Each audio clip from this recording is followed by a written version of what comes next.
If you like the story, you can support the author on Patreon. Link is in the description. Chapter 141.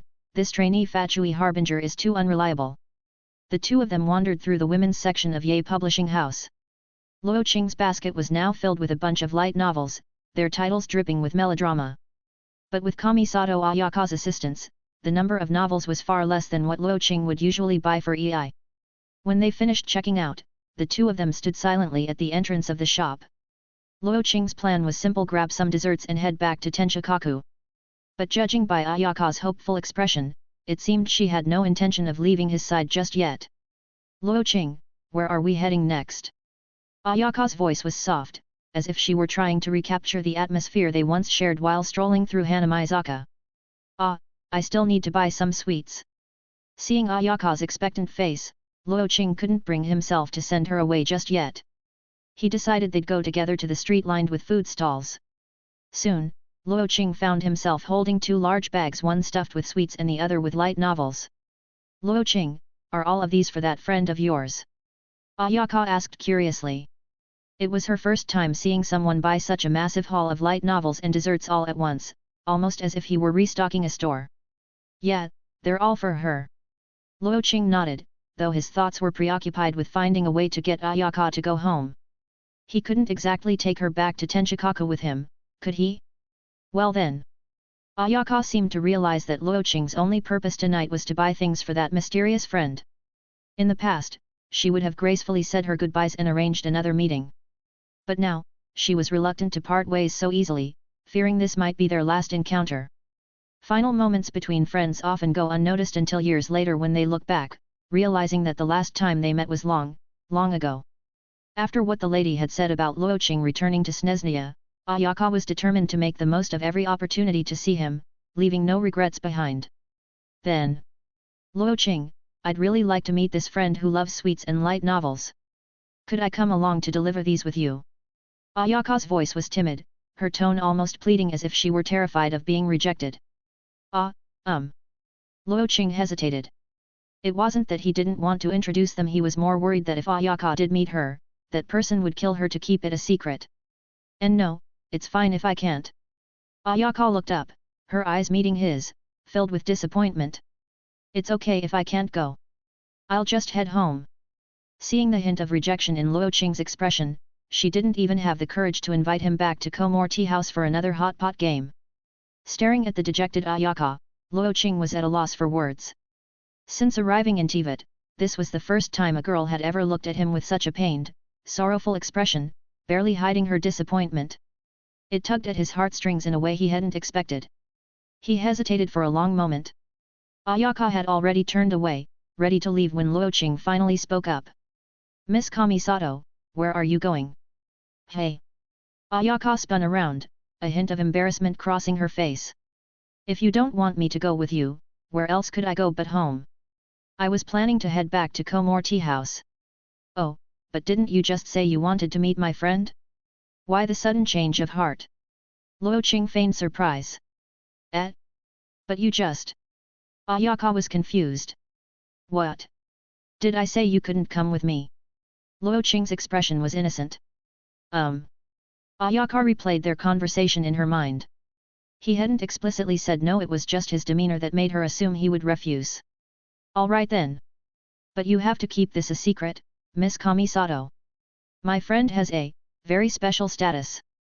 Luo Qing smiled gently and started walking in the direction of Tenshikaku. For a moment, Ayaka stood there, stunned. Then, with hurried little steps, she clacked along in her wooden sandals to catch up to him. They walked in silence for a while. As the imposing gates of Tenshikaku loomed closer, Ayaka's suspicions grew. Luo Qing, does she live in Tenshikaku?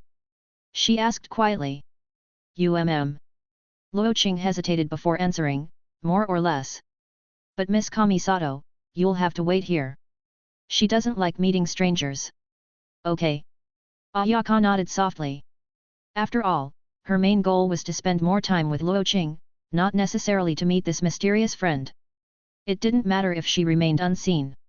Watching Luo Qing's figure disappear into Tenshikaku, Ayaka felt a surge of curiosity. Given her familiarity with the political figures of the shogunate, she had never heard of anyone in Tenchikaku who had a fondness for sweets and light novels. It wasn't the sort of thing one expected from an official. Just who was this friend of Luo Qing's? Meanwhile, inside Tenchikaku, Luo Qing's official status granted by the Raiden Shogun allowed him free access to the palace grounds. Once he was out of Ayaka's sight, he used zero time to move swiftly to the upper floors. Standing before the Raiden Shogun, who sat meditating with her eyes closed, he greeted her lightly. "Darling, would you open the door?" "Who's your darling?" The Raiden Shogun slowly opened her eyes, her tone filled with an unmistakable hint of reproach. She glanced disdainfully at the two stuffed bags Luo Qing carried. Even now, she couldn't fathom why the one in the plain of Euthymia enjoyed such trivial things. Always claiming to pursue eternity, yet she spent her days crying over light novels and endlessly devouring sweets. Their differences in ideals already set them at odds, and now, with the rising tension of mutual jealousy, courtesy of the affection meters, hostility simmered beneath the surface. Luo Qing hesitated for a moment before leaning closer. "Aren't you both my darlings?" Frustration value from the Raiden Shogun +1. Frustration value from EI +1. Chapter 142, This Trainee Fatui Harbinger is too unreliable. The Raiden Shogun's expression remained cold as her gaze swept disdainfully over the bags in Luo Qing's hands. She didn't seem too pleased with his answer. Luo Qing had taken advantage of her so many times, yet he had never brought her any gifts. So, she closed her eyes again, pretending Luo Qing wasn't there. "Shogun." Luo Qing circled her, confused by her sudden silence and mysterious master act. But he wasn't one to let things slide, so without warning, he cupped the Raiden Shogun's face and kissed her deeply. Her eyes shot open in surprise. After a few seconds, she pushed him away, gasping for air. "What are you doing?" "Ah? So now you'll talk to me?" The Raiden Shogun suddenly felt a strong urge to cut him down. How could this man constantly say such outrageous things? "Well, what choice did I have when you were ignoring me?"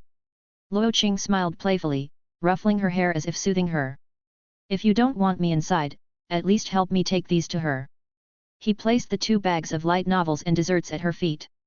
After all, Kamisato Ayaka was still waiting outside the Tenchikaku, so skipping his visit to the plain of Euthymia would save him time. "You're leaving already?" The Raiden Shogun was puzzled.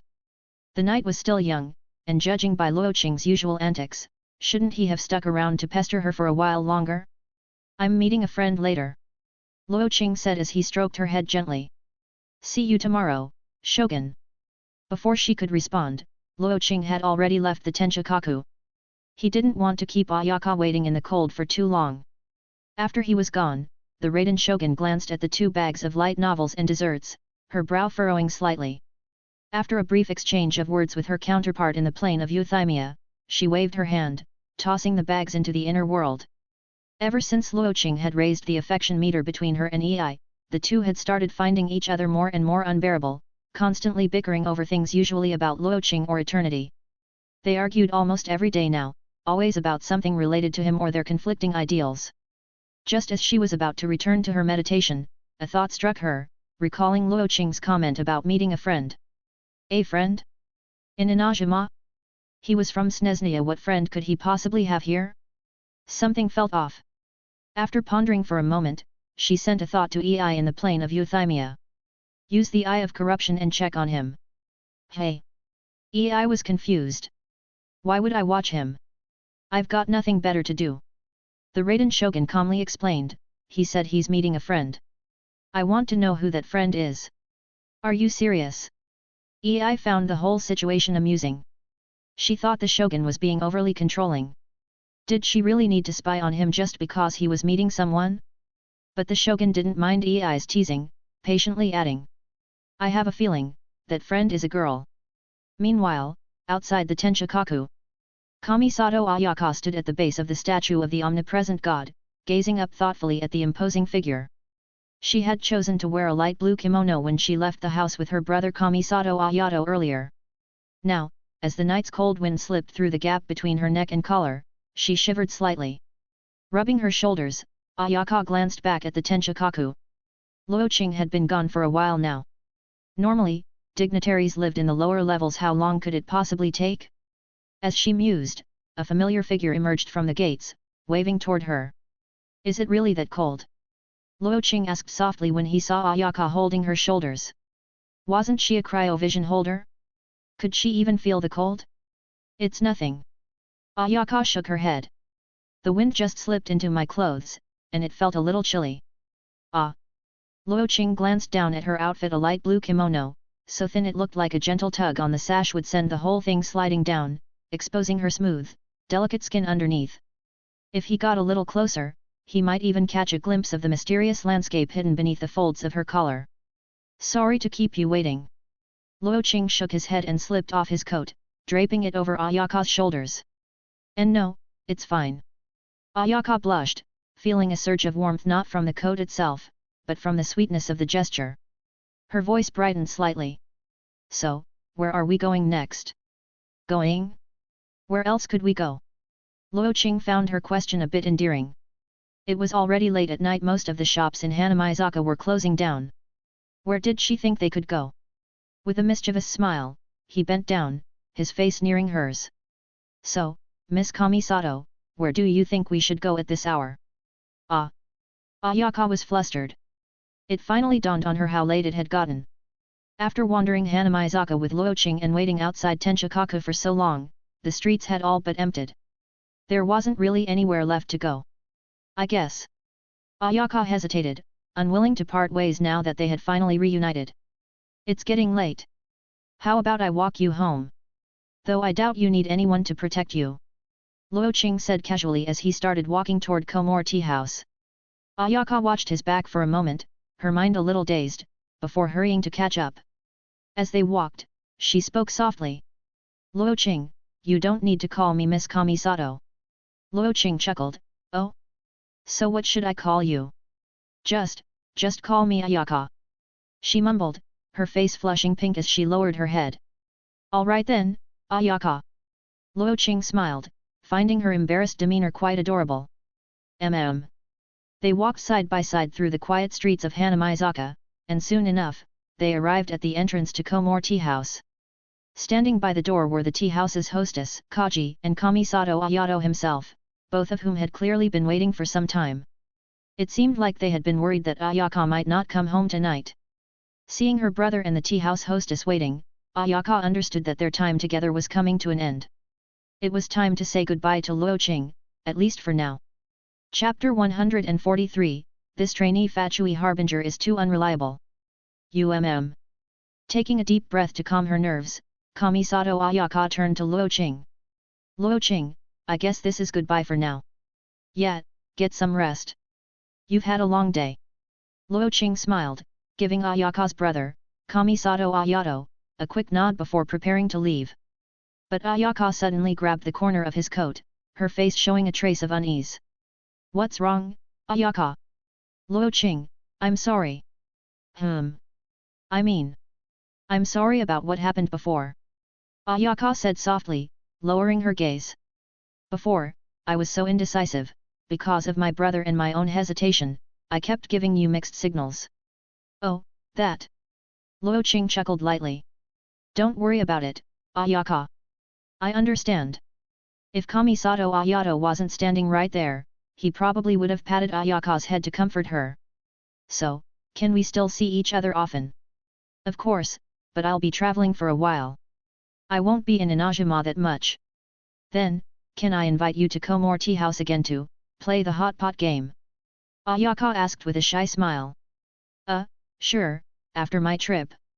Ayaka's expression brightened, clearly pleased with his answer.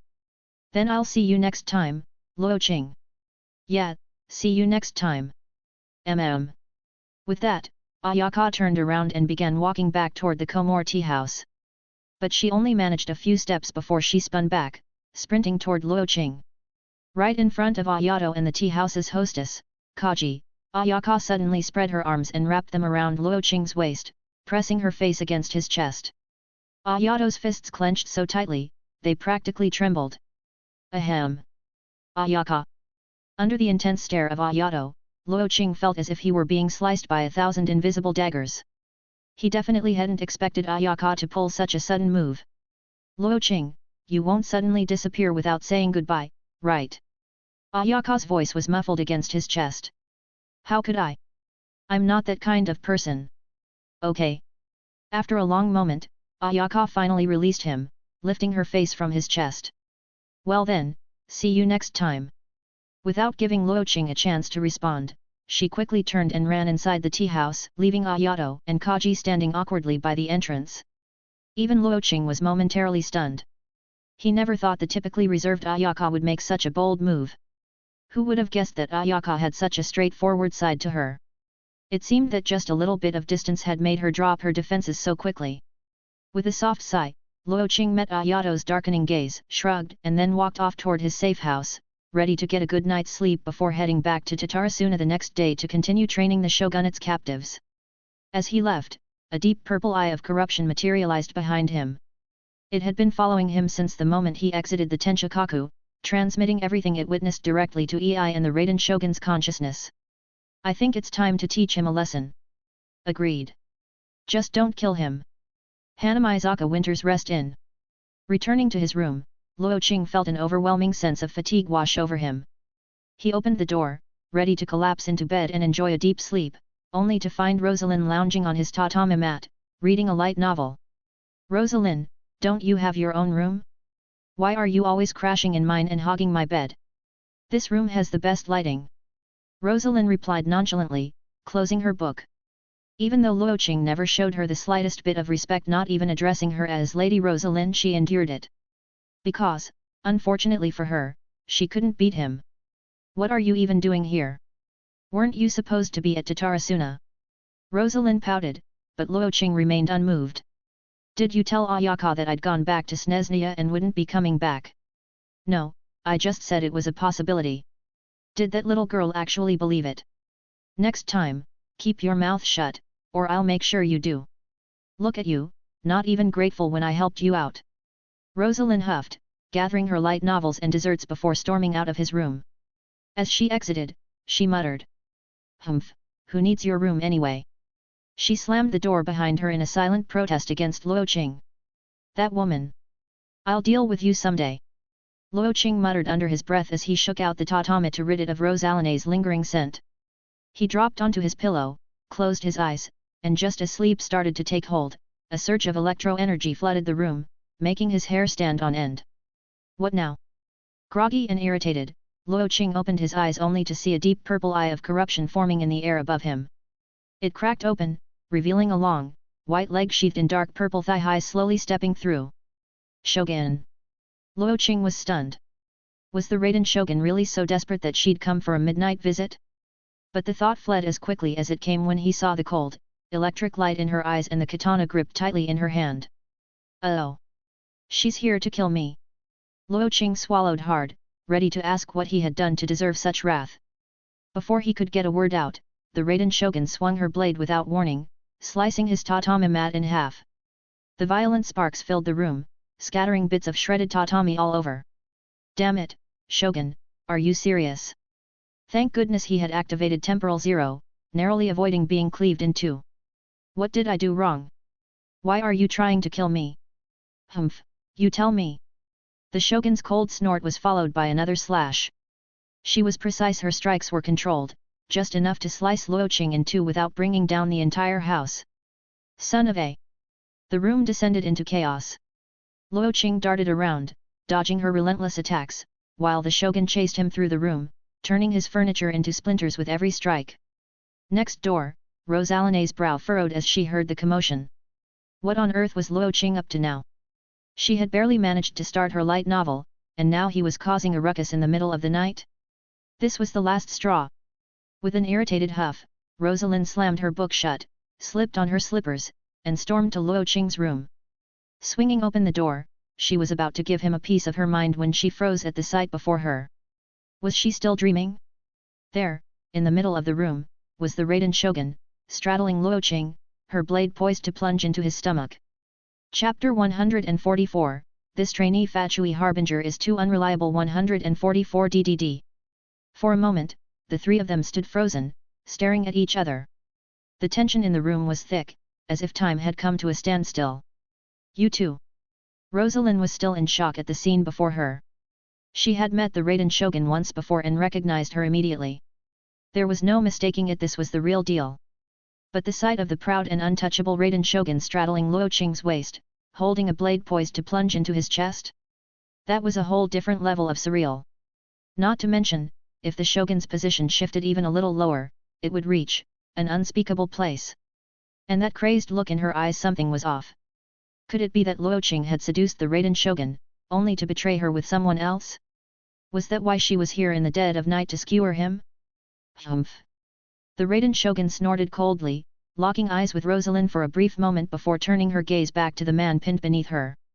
Her eyes seemed to ask, "How many more women are you hiding?" But no matter what, she was still the ruler of Inajima, and getting caught in such an unseemly position was unacceptable. With a wave of her hand, a barrier of crackling electro-energy enveloped Rosalind, blocking her view. In the blink of an eye, the eye of corruption opened once more. The Raiden Shogun grabbed Luo Qing by the collar, throwing him inside before swiftly following. As the barrier dissolved, the room was empty. Rosalind remained at the doorway, stunned and bewildered.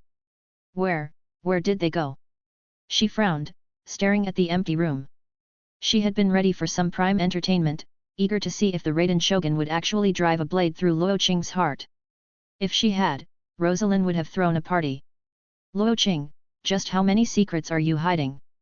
Regaining her composure, Rosalind mused over Luo Qing's relationship with the Raiden Shogun. For someone as aloof as the Shogun to show such a crazed expression, it had to mean something had happened between them. Had they actually gotten involved? Her gaze lingered on the battle-scarred floor, lost in thought. Meanwhile, Sirei Island. The eye of corruption opened in the dark of the night. Luo Qing was unceremoniously tossed onto the grassy terrain, sprawling out on the cold earth. The Raiden Shogun emerged with slow, deliberate steps, her blade held at her side and a disturbingly obsessive glint in her eyes, making it clear that she wasn't done. Look! Luo Qing sat up, catching his breath, a note of exasperation in his voice. Shogun, can you at least tell me why you are doing this? If you're going to kill me, I deserve to know why. Humph! The Raiden Shogun's snort was cold and dismissive. You know perfectly well. Without another word, her form shimmered like lightning, and the blade in her hand flashed as she lunged at him. Without the confines of a room, her attack was exponentially more forceful, free of any constraints. Damn it! Seeing the lethal arc of the blade, Luo Qing didn't waste time. He activated Temporal Zero and summoned his lithic spear, intercepting her attack. This time, the Raiden Shogun wasn't holding back, her intent was deadly serious. Even though the killing intent wasn't overwhelming, it was clear she aimed to carve at least a couple of marks into him. On the barren, rocky landscape of Sirei Island, two figures clashed, their weapons sending sparks of light into the dark sky, creating an echo of metal against metal. Luo Qing knew that he couldn't defeat the Raiden Shogun in his current state, only the full power of his perfected Susanoo could hope to match her. But he wasn't about to reveal his trump card for a pointless confrontation. Ducking and weaving to avoid her blows, he replayed the events of the day in his mind, searching for the trigger. Finally, he pieced it together. This woman. She must have seen him with Kamisato Ayaka today. But he hadn't done anything inappropriate. They'd just walked around, shared some desserts, and she had hugged him goodbye. Was that enough to warrant a midnight assassination attempt? Was the effect of the affection boost card so extreme that it pushed her to this? Did just one innocent hug make her want to stab him in the gut? What if someone caught him kissing another girl? He'd probably be sliced into 100 pieces. The thought alone sent a shiver down his spine. After a prolonged, heated chase across Sirei Island, Luo Qing found himself growing tired. Maintaining Temporal Zero for so long had drained him, while the Raiden Shogun powered by a god's strength seemed as relentless as ever. Luo Qing knew he was running out of options. If he kept this up, he'd end up as a pincushion with 17 stab wounds still miraculously classified as minor injuries. I'm warning you, don't push me! He shouted, his voice echoing in the dark wilderness. There was no one else around. It was just him and the Raiden Shogun, and at this point, dignity was the least of his concerns. Humph! Or what? The Raiden Shogun's voice dripped with contempt. Before this confrontation, she had come to a mutual agreement with Ei, Luo Qing would receive precisely 17 cuts, enough to deter him from seeking out any more women. Afterward, they would gradually break him, turning him into their obedient plaything. Push me, and I'll Luo Qing muttered under his breath, his mind racing. In a desperate gambit, he summoned a dozen cat imitation emotion cards and threw them at the Raiden Shogun.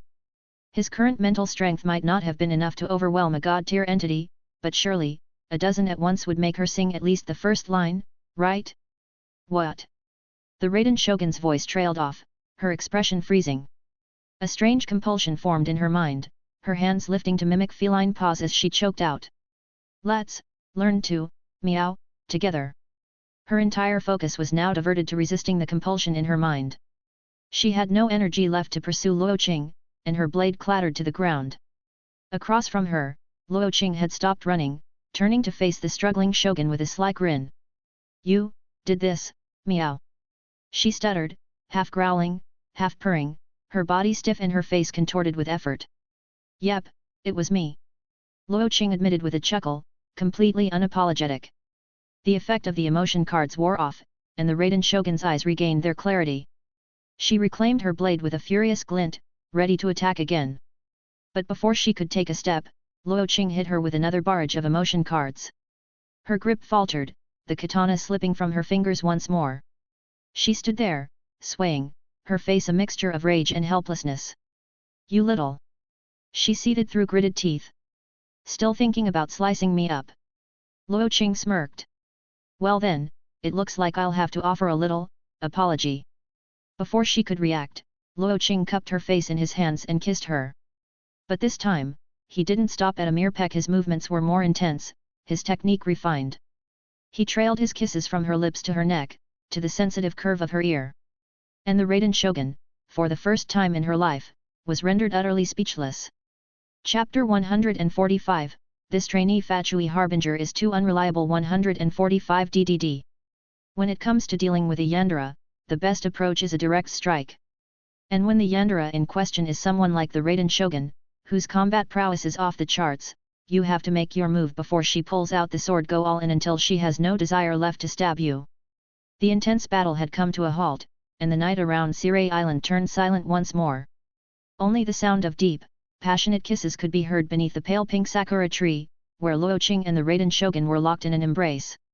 At first, the Raiden Shogun resisted, even contemplating biting Luo Qing's tongue off. But Luo Qing, who had strategically started with kisses on her neck, then moved to her collarbone, and finally traced the line of her ear, was relentless. By the time their lips finally met, the effects of his emotion cards had long since worn off. Yet, she no longer had the will to resist. In other words, Luo Qing had effectively seduced her into compliance. Meanwhile, inside the plane of euthymia, feeling the sensation that echoed in her mind, Ei's brow furrowed, and her grip on the light novel in her hands tightened, almost crushing the book. They'd agreed to slice Luo Qing 17 times and properly discipline him. So why was her puppet now completely derailed after just one kiss? It seemed like she'd have to intervene herself. When Luo Qing entered the plane of euthymia next, she was determined to teach him a lesson he wouldn't forget. Much later, the two of them finally parted, both catching their breaths. The Raiden Shogun's face was flushed, and she sat on the grass in a duck-like pose, still unsatisfied despite everything. Luo Qing, meanwhile, was almost dizzy with fatigue, his tongue practically numb from overuse. Yet, the Raiden Shogun seemed unaffected, her inhuman endurance only highlighting the differences between a puppet and a human. Looking at her, eyes shimmering with adoration, Luo Qing couldn't help but be amazed. Thank goodness her affection levels weren't high enough yet, otherwise, their battle wouldn't have been confined to mere kisses. If they ever hit an affection level of 90, he might actually end up dead in bed. Nervously, Luo Qing pulled up the interface for both the Raiden Shogun and Ei's affection levels. He noted that the Raiden Shogun's affection was now at 65, while Ei's was at 55. That was fast. Luo Qing swallowed. It seemed kissing truly was the fastest way to raise a girl's affection. They'd only shared a few moments together, and already, the affection levels had skyrocketed. If they kissed a few more times. Recalling the desperate look the Raiden Shogun had given him moments ago, Luo Qing glanced down at his midsection with a sense of impending doom. All right, Shogun, now that we're calm, can you tell me why you tried to slice me up? Luo Qing sat across from her, arms crossed, his tone soft. Was it just because Ayaka hugged me today? Isn't that reason enough? The Raiden Shogun's voice was small, and she couldn't meet his eyes. Her furious Yandere aura had faded, leaving behind the image of a gentle and somewhat shy wife. But she was the one who hugged me. Luo Qing protested, bewildered. Why didn't you go after Ayaka instead of chasing me down? What if she was the one who seduced me? Raiden Shogun's frustration value +1. EI's frustration value +1. You definitely made the first move. The Raiden Shogun's tone was firm. And besides, the Kamisato clan has served the shogunate for generations. There's no reason to draw swords over such a minor incident. Now it was Luo Qing's turn to be speechless. So for Ayaka, it was a small matter, not worth pursuing, but for him, it was unforgivable, a reason to slash him 17 times? If they ever witnessed something more provocative, would they chop his head off and keep it as a trophy? What kind of Yandere mother-daughter duo is this? Are you still mad? Luo Qing asked cautiously. The Raiden Shogun hesitated. To be fair, after that heated exchange, she did feel a lot better. Not as much as before.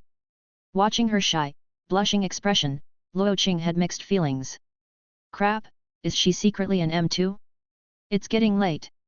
Luo Qing said, standing up and glancing back toward Inajima City. Shogun, you wouldn't mind if I stayed over tonight, right? Hey! The Raiden Shogun froze for a moment. Her face turned crimson, and she hurriedly lowered her gaze. That sort of thing, my body, isn't. What are you thinking? I just need a place to sleep, that's all. Going back now meant Rosalind would undoubtedly bombard him with endless questions. And after that intense chase with the Shogun, all Luo Qing wanted was to get a good night's sleep. Oh, all right. The Raiden Shogun exhaled softly, standing up. She raised a hand, and the sword that had been stuck in the ground returned to her grip. With a single slash, she tore open a crack in space, a shimmering purple rift appearing. That leads to the Tenchikaku? Luo Qing asked, surprised. Yes. She nodded, gesturing for him to enter. Luo Qing eyed the glowing rift, thinking to himself that this mother-daughter duo really had some impressive abilities. This spatial teleportation was leagues better than his toilet portal. Why did his system always give him such oddball tools? A few seconds later, they stepped through the rift, emerging inside the Tenchikaku. Luo Qing, without hesitation, sprawled across the familiar tatami mat where the Raiden Shogun usually meditated.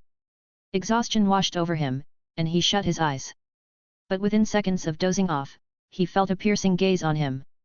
Opening his eyes, he turned to find the Raiden Shogun kneeling beside him, staring intently. You don't need to sleep. This body is but a puppet. I don't require mortal rest to restore my spirit. Are you just going to watch me all night? The Raiden Shogun hesitated, deep in thought, before shuffling to the top of the mat. She gently patted her lap, her voice tender. You could rest here. Luo Qing swallowed nervously. He recalled the earlier chase when she'd tried to stab him in the gut. Lying down now seemed risky. Who knew if she might suddenly draw a knife and stab him from behind? Sensing his hesitation, the Raiden Shogun blushed slightly. She averted her gaze, avoiding eye contact. I won't harm you anymore. You can trust me. Really? Really? Well, all right then. After weighing his options, Luo Qing slowly lay down, resting his head in her lap. The familiar softness of her thighs, the scent of sakura and the sea mixed with a hint of sweetness, it was all too familiar. Sleep overtook him swiftly, and he stopped worrying about what the Raiden Shogun might do. Slowly, he drifted off into a deep, undisturbed sleep. Chapter 146, This Trainee Fatui Harbinger is too unreliable. Morning arrived. The scent of sakura lingered in the air as Luo Qing slowly opened his eyes. Just like the night before, the Raiden Shogun's ample chest still dominated his line of sight, blocking out almost everything else. A slight tilt of his head would have him crashing right into it, a phenomenon commonly known as milk collision. You're awake. Ah. Luo Qing quickly scooted back a bit, sitting up to check himself over.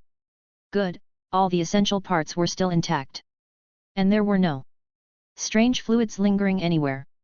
It seemed the Raiden Shogun hadn't done anything to him while he was asleep. Did you stay in that same position all night? Luo Qing looked her over, noticing that she was still kneeling on the tatami mat exactly as she had been the previous evening. Yes. Keeping one posture for too long isn't good, you could try changing it up now and then. Hey. Nothing. Luo Qing muttered awkwardly, shaking his head. Then he continued. All right, Shogun, I need to head back. Could you open the portal for me? Going back to Tatarasuna. Yeah, there are still a few things I need to wrap up over there. The Raiden Shogun nodded slightly. She hesitated for a moment before offering a word of caution. The one inside may be in an unstable mood right now. Are you sure you want to go in now? Unstable mood. Luo Qing assumed I had simply gotten emotional over another light novel, so he didn't think much of it. With a wave of his hand, he declared confidently. I'm not afraid. Come on, Shogun, let me in. All right then. With a gentle motion, the Raiden Shogun opened the entrance to the plain of Euthymia and sent Luo Qing inside. The moment he arrived, a flash of steel caught his eye. Before he could fully process it, I was already there, both hands raised as she brought a gleaming sword down towards his face. Luo Qing froze, stunned. Weren't you supposed to be reading a light novel? Why the hell are you trying to chop me up the moment I walk in? What did I do to you this time? He hastily summoned his lithic spear, blocking the strike. Having been hacked at by both the Raiden Shogun and I so many times, his spear was now covered in battle scars etched with nicks and dents from countless clashes. Humph, you know what you did. I's voice was cold. Wait, didn't I hear this yesterday too? Luo Qing thought, bewildered. Another fierce exchange ensued, swords clashing with the spear, chaos erupting within the plain of Euthymia. Having fought the Raiden Shogun the day before, Luo Qing wasn't eager to go another round with I today. He quickly activated his emotion cards, throwing a dozen of them at I to disrupt her focus. As she wavered, he leapt onto the toilet portal and transported himself back to Tatarasuna. Luo Qing, you wretched man! I's voice trembled with fury as she struggled to break free from the effects of the emotion cards. Glaring at the spot where Luo Qing had vanished, she thought for a moment. I can't just let him get away. Raising her hips slightly, she plopped down on the toilet seat. Ding! Ethereal entities cannot be transported. Please try again.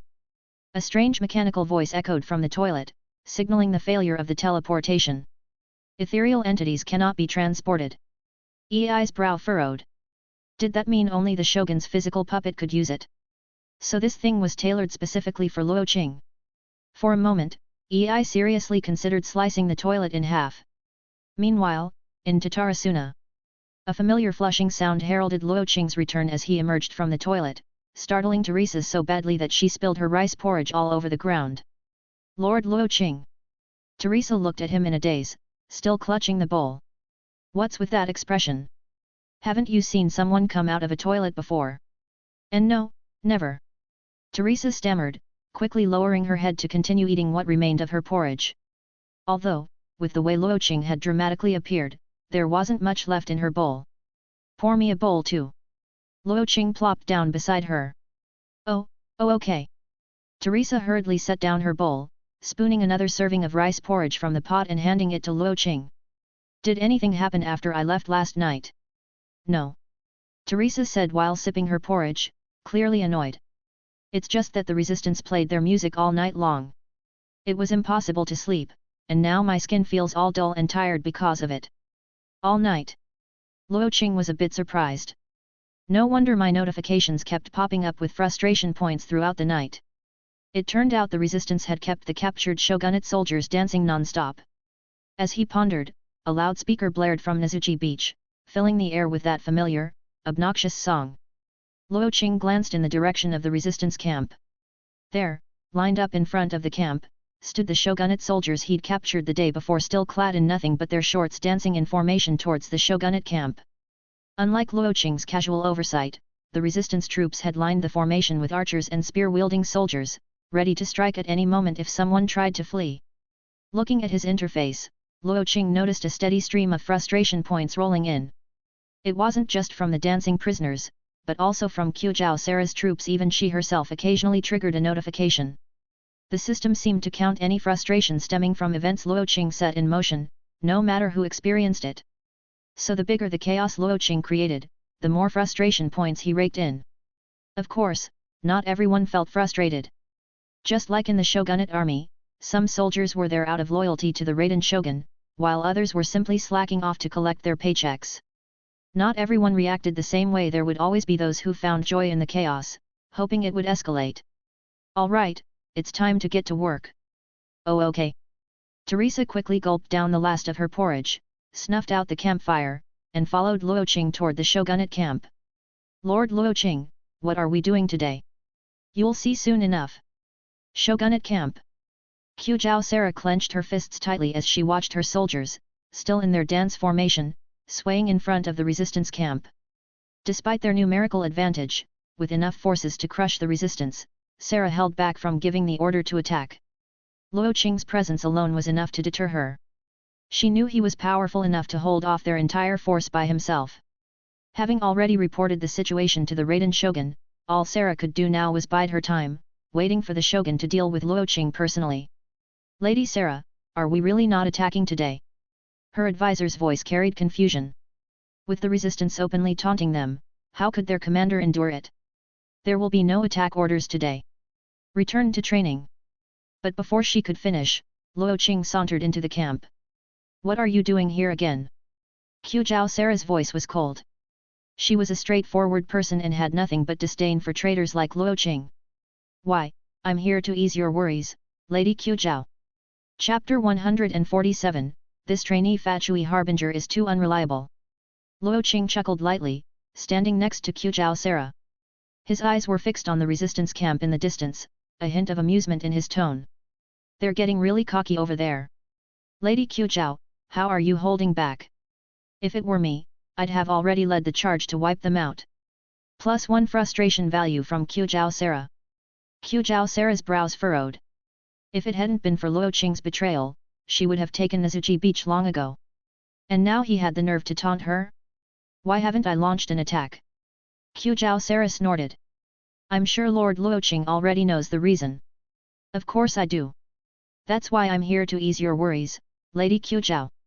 Luo Qing's smile remained easygoing as he leaned closer to Sarah's ear, whispering. How about this? This time, I won't help the resistance. How about you capture a few of them, just like they did, and make them dance? Qiuzhou Sarah was momentarily speechless. This traitor keeps switching sides just to make prisoners dance? How can anyone be this absurd? What's wrong, Lady Qiuzhou? Not interested. Luo Qing folded his arms, his tone nonchalant. If you're not up for it, I can always head back to the resistance.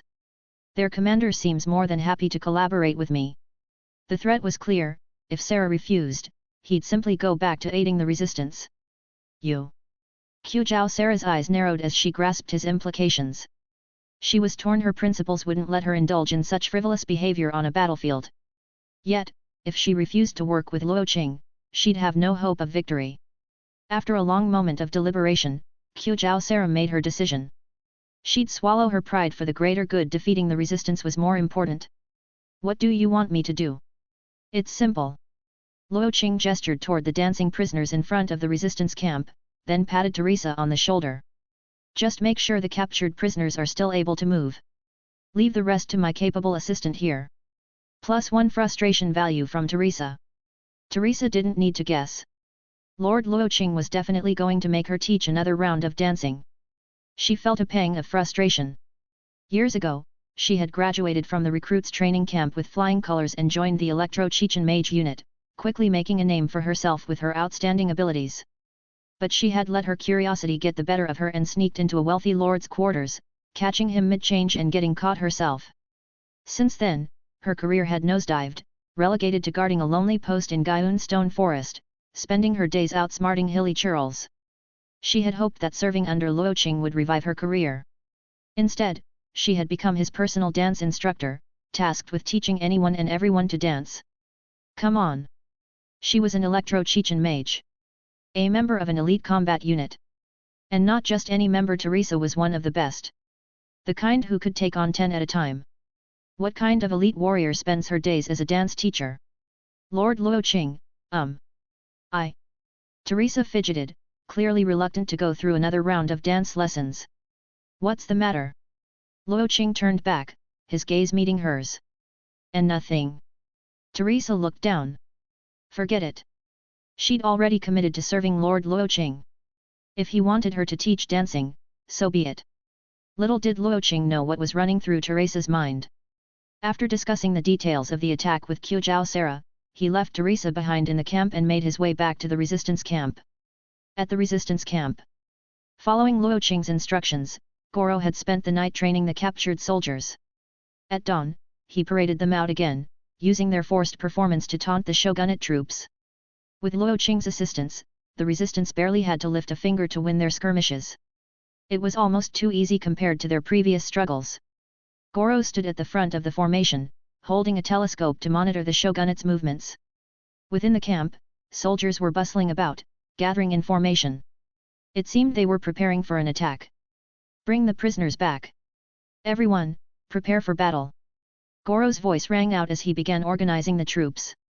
The fight was imminent. He wouldn't risk keeping the prisoners exposed any longer. As soon as they were safely returned to the camp, he turned his full attention to rallying the resistance for the coming clash. Soon, the shogunate soldiers marched out from their camp, advancing toward Nozuchi Beach. Leading them, as always, was the shogunate's general, Qiu Sarah. Goro's heart tightened as he saw the overwhelming number of troops on the opposite side. Whoa, getting nervous. Your tail's all puffed up. A teasing voice came from beside him. Startled, Goro lowered his telescope and turned to see Luo Qing standing casually at his side. When did you? Oh, come on, does it matter when I got here? Luo Qing moved closer, patting Goro on the shoulder while gesturing at the enemy ranks. Relax, I'm here. Just focus on leading your men. I guarantee by the end of today, you'll have twice the number of prisoners. Though Luo Qing's words were reassuring, Goro couldn't help feeling like he was being humored like a child being told a bedtime story. You're helping us just so the prisoners can dance. Of course. Don't you think they look great doing it? Just focus on the battle, I've got your back. With a playful grin, Luo Qing gave Goro another pat on the shoulder and vanished from sight. This guy. Goro shook his head, choosing to ignore whatever scheme Luo Qing might be planning and focusing instead on the preparations for battle. Moments later, on the shores of Nozuchi Beach, the two armies squared off once again. As was tradition, the skirmish began with a one-on-one duel. While Goro pondered who to send for the challenge, Lumen and Paimon stepped forward once more. This time, however, they were joined by another figure, TPI.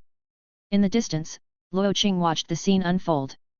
After a brief conversation between Lumen and Goro, she stepped up to represent the resistance in the duel. As expected, Lumen dominated the fight, taking down 3 challengers with ease. Left with no choice, Qiu Sarah ordered her troops to attack.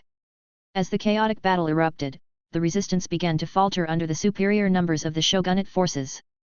It was only then that Goro realized. Luo Qing wasn't helping them. He wasn't even on the battlefield.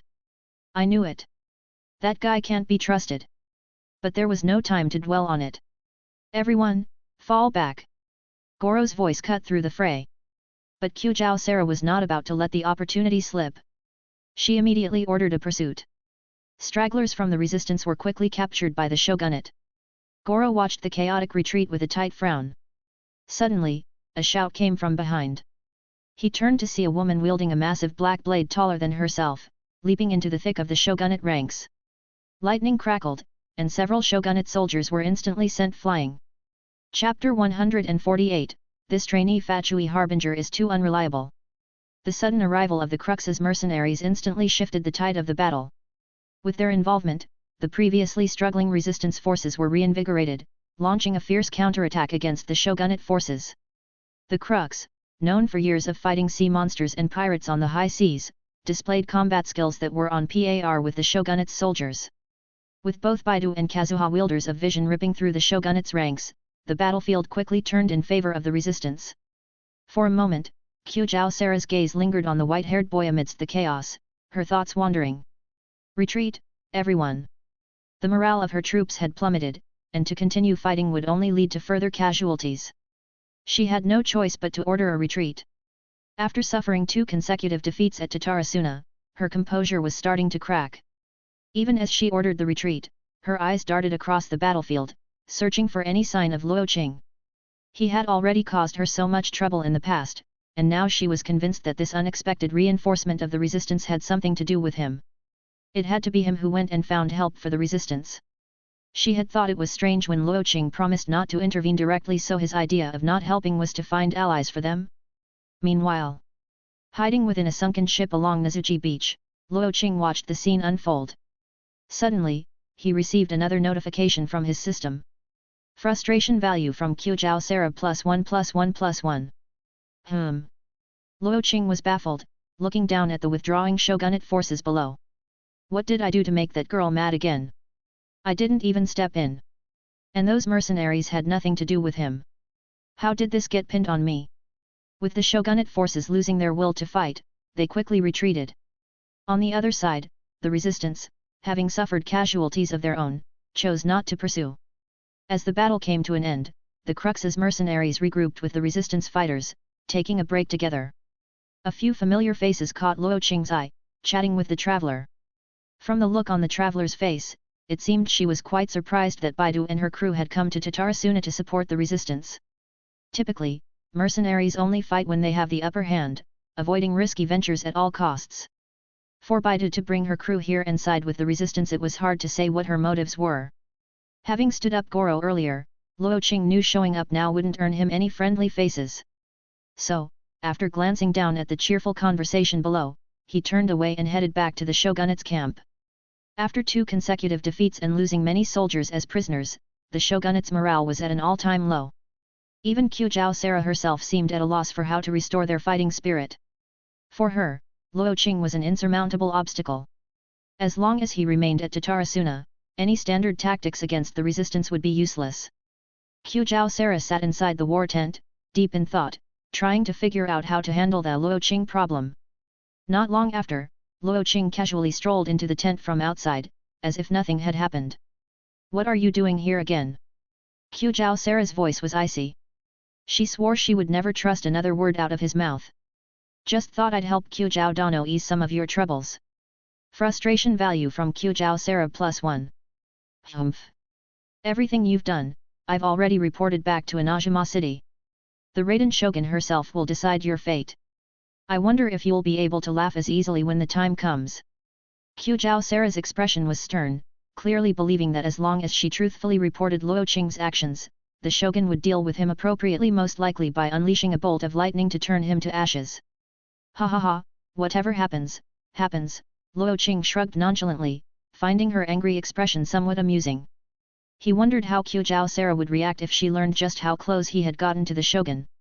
What if he kissed the shogun right in front of her, exchanging a mouthful of saliva? Knowing her personality, she might just break on the spot. Hehe, that's even more thrilling than an NTR scenario. Tell me, what nonsense are you trying to sell me this time? Qiuzhao Sarah huffed, leaning back slightly and crossing her arms defensively over her chest. I'm not going to believe a single word you say. You might as well give up. Is that so? Luo Qing leaned back slightly, deep in thought, before continuing. Then, if I told you that the reinforcements on the other side had nothing to do with me, would you believe that? What do you think? Qiuzhao Sarah's face was as cold as ice.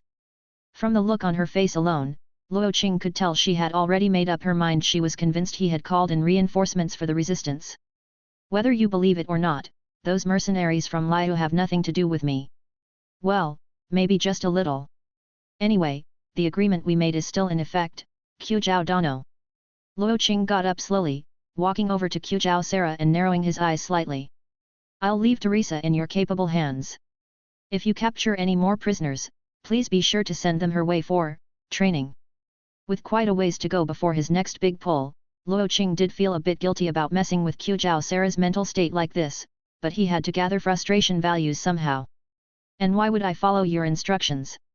Qiuzhao Sarah frowned, thinking to herself, you went to help the resistance, yet you expect me to cooperate with you in training prisoners?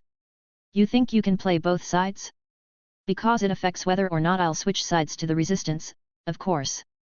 Luo Qing's smile widened, and he unexpectedly flicked Qiuzhao Sarah's forehead with a light tap, making her step back in alarm. Startled, she instinctively reached for her bow, her wings spread in a defensive stance. Whoa, why so tense? I'm not going to eat you. Luo Qing chuckled before turning and leaving the tent. He had delivered his threat clearly. Now, Qiuzhao Sarah was left with 2 choices. Either follow his instructions handing over any captured soldiers to Teresa for training and gain his cooperation in a fair fight against the resistance. Or hold on to her sense of duty and refuse to play along, but in doing so, make Luo Qing her full-fledged adversary. For Luo Qing, it didn't matter either way. He was only at Teresuna's front lines to collect frustration values, after all. Who he helped didn't concern him in the slightest. With his objective achieved, Luo Qing left the shogunate's camp, ready to go fishing again. Once his presence was completely gone, Qiuzhou Sarah finally exhaled and lowered her guard. She had fought alongside Luo Qing several times now, but it was the first time she had felt genuine killing intent from him. As a Tengu, she could sense it the same aura a god possessed. If Luo Qing fully sided with the resistance, then with just the current shogunate forces at Teresuna, they wouldn't stand a chance.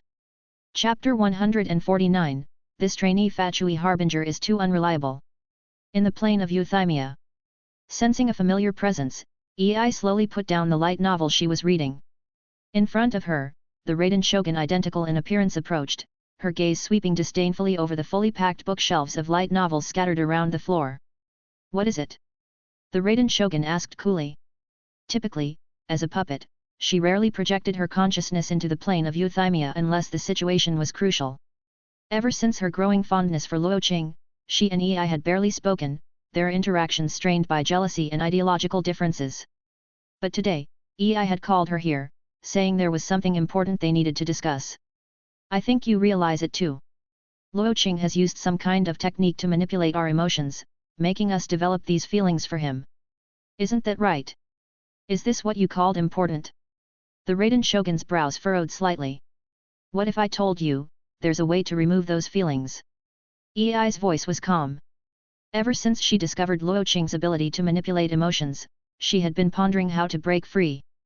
But the feelings seemed to be genuinely hers, with no trace of external tampering. While her affection hadn't reached the same level as the Raiden Shogun's, she knew that if she couldn't find a way to break free, there would come a day when even she would become Luo Qing's puppet, no, his person. To have feelings for Luo Qing meant her emotions would be influenced by his every move. If he were to vanish one day, she couldn't bear to imagine what she might become. She didn't want to experience the pain of losing someone important ever again. This was not the path of eternity she had sought. And so, faced with a choice between Luo Qing and her pursuit of eternity, she chose eternity. Just as she once did with Ye Miko, severing emotional ties and sealing herself off. For a while, she had no idea how to erase the emotions Luo Qing had planted within her. But then, this morning, she had sat on Luo Qing's teleportation toilet. When the spiritual entity residing in it denied her access, she suddenly understood. In the plane of Euthymia, she didn't have a physical body. Without the hardware, no matter how powerful the software, it couldn't function. Human emotions are channeled through the body. No matter what Luo Qing's methods were, they must have used the puppet's physical body as a medium to plant those emotions in both of them. Why else would any increase in favorability affect them both simultaneously? With this theory in mind, Ei had a bold idea. If everything began with the puppet's physical form, then perhaps resetting the puppet to its state before meeting Luo Qing would erase whatever he had planted within them. In other words, Ei intended to format the puppet's body, finding a restoration point from before they met Luo Qing and resetting it entirely. Of course, if she went through with this, it meant both she and the Raiden Shogun would forget every moment they had spent with Luo Qing, even forgetting his very existence. But if she left a mark for herself and the Raiden Shogun, a warning to eliminate him at first sight to prevent him from manipulating their emotions again, everything could return to its original state. They would no longer be swayed by Luo Qing. You want to sever all of this? The Raiden Shogun's brow furrowed. A favorability rating of 60 was a threshold. Crossing it, either up or down, resulted in two completely different states of being. Even knowing that her feelings for Luo Qing were the result of his manipulations, she found it difficult to extricate herself. His presence contradicts the pursuit of eternity. If we wish to continue along that path, he must be erased. Ei's voice was resolute. Though she held considerable affection for Luo Qing herself, she had wrestled with this decision for a long time. If they only erased their emotions, Luo Qing might simply use his abilities to ensnare them again. Only by eliminating him completely could they cut off any future threats and fully commit to the pursuit of eternity. Eternity. The Raiden Shogun whispered, her gaze drifting to the two massive shelves of light novels behind Ei. In this so-called eternity of yours, do those books have a place? Ei awkwardly looked away. Those were also Luo Qing's influence. I'll remove them all too when the time comes. I see. The Raiden Shogun hesitated. She had been created to aid the woman before her in governing Inajima and seeking eternity. As a puppet, she had felt nothing unnecessary before meeting Luo Qing, her resolve like a blade, fixed only on eternity. If anything opposed that path, even if it were Ei herself, she would become a merciless executioner. But now, choosing between eternity and Luo Qing, she couldn't bring herself to decide. You're hesitating, Ei noted with a frown. Eternity was once my ultimate goal. You are my past self, you should not waver over something like this. Even after a long pause, the Raiden Shogun said nothing. Seeing her silence, Ei was a little surprised. She sighed and shook her head gently. There's no rush. I'll give you time to prepare. When the moment comes, I will personally take control and enter our mindscape to erase every unnecessary emotion. The Raiden Shogun said nothing, only gazed at Ei before turning and vanishing from the plane of euthymia. Returning to the physical world. The Raiden Shogun replayed Ei's words in her mind, still feeling as if a massive weight pressed upon her chest. It was the first time since her creation that she had ever felt such an emotion. Luo Qing. Meanwhile, at Tatarasuna. With no ongoing battles and no new prisoners captured, Luo Qing had called Teresa over to join him for some fishing. Chewing on a piece of grass, Luo Qing watched the bobber on the water, waiting for a bite. Suddenly, a notification rang out in his mind. The up pool has been updated. Host, please use it as soon as possible. Luo Qing glanced at the notification and brought up the system's gotcha screen. He saw that the featured item had changed. The golden item had shifted from the guardian angel to a new one. Seed of Rebirth. Seed of Rebirth, repairs fragmented souls and reshapes the physical body. The restored body will not regain previous powers, with strength limited to that of an ordinary human. P.S. There is a 1-year cooldown period after use. New story announcement. Introducing, the Weapon Master shall never die barehanded in Genshin Impact. This isn't like the misunderstanding fun of Unreliable Harbinger or the calm, slow-paced journey of Incense Burner. Oh no, this one is action-packed, laugh-out-loud funny, and full of feel-good moments that'll leave you grinning like. Thanks for reading. Let me know if you spot any mistakes or inconsistencies. Posture and water check. Remember, this is a fan translation. If you wish to support me or read ahead, here's a link. Patreon.com/wisetl right bracket. Comment. 11 Comment. Vote. Chapter 150, this Trainee Fatui Harbinger is too unreliable. 150. Seed of Rebirth, repairs fragmented souls and reshapes the body. The restored body will not regain previous strength, limited to the power level of an ordinary human. P.S. Has a 1-year cooldown after use. Why do I keep getting these life-saving items? Luo Qing muttered as he read the system's description of the new item. With the system's quirky nature, anything it gave him would definitely have its use in the future. So far, the system had handed him 2 golden life-saving items back-to-back, a revival armor and now the Seed of Rebirth. But only Rosalind dies in the Inajima storyline, right? Why so many life-saving items? Or, could it be that I'll be in danger too? He scratched his head in confusion. The only real powerhouse in Inajima was the Raiden Shogun, and thanks to the favorability card, she was almost molded into his ideal version of a housewife. She wouldn't dare lift a blade against him now. In fact, if she could look at Luo Qing without blushing, it was a testament to her iron will. Whatever, let's just focus on collecting enough pulls first. Since the system gave it to him, there must be a reason. Besides, with the ongoing battle at Tatarasuna, his frustration value had been steadily rising, so reaching 90 pulls wouldn't take too long. Opting for caution, Luo Qing decided to stay at Tatarasuna for a while longer to ensure he had enough pulls for the Seed of Rebirth before heading back to Inajima City. With his mind made up, Luo Qing's expression turned relaxed once more. He hummed a little tune as he continued to wait for the fish to bite. Meanwhile, Teresa stood by, her feelings conflicted as she watched her lord. First, he scratched his head like a fool, then he laughed to himself like an idiot, all the while muttering strange things. Could my lord really be mentally ill? Lord Luo Qing. After hesitating for a while, Teresa mustered up the courage to tap him on the shoulder, thinking she was doing it for his own good. What's up? Luo Qing turned to look at her. If you're sick, my lord, you should really get treated. It's not something to delay. Are you asking for a beating?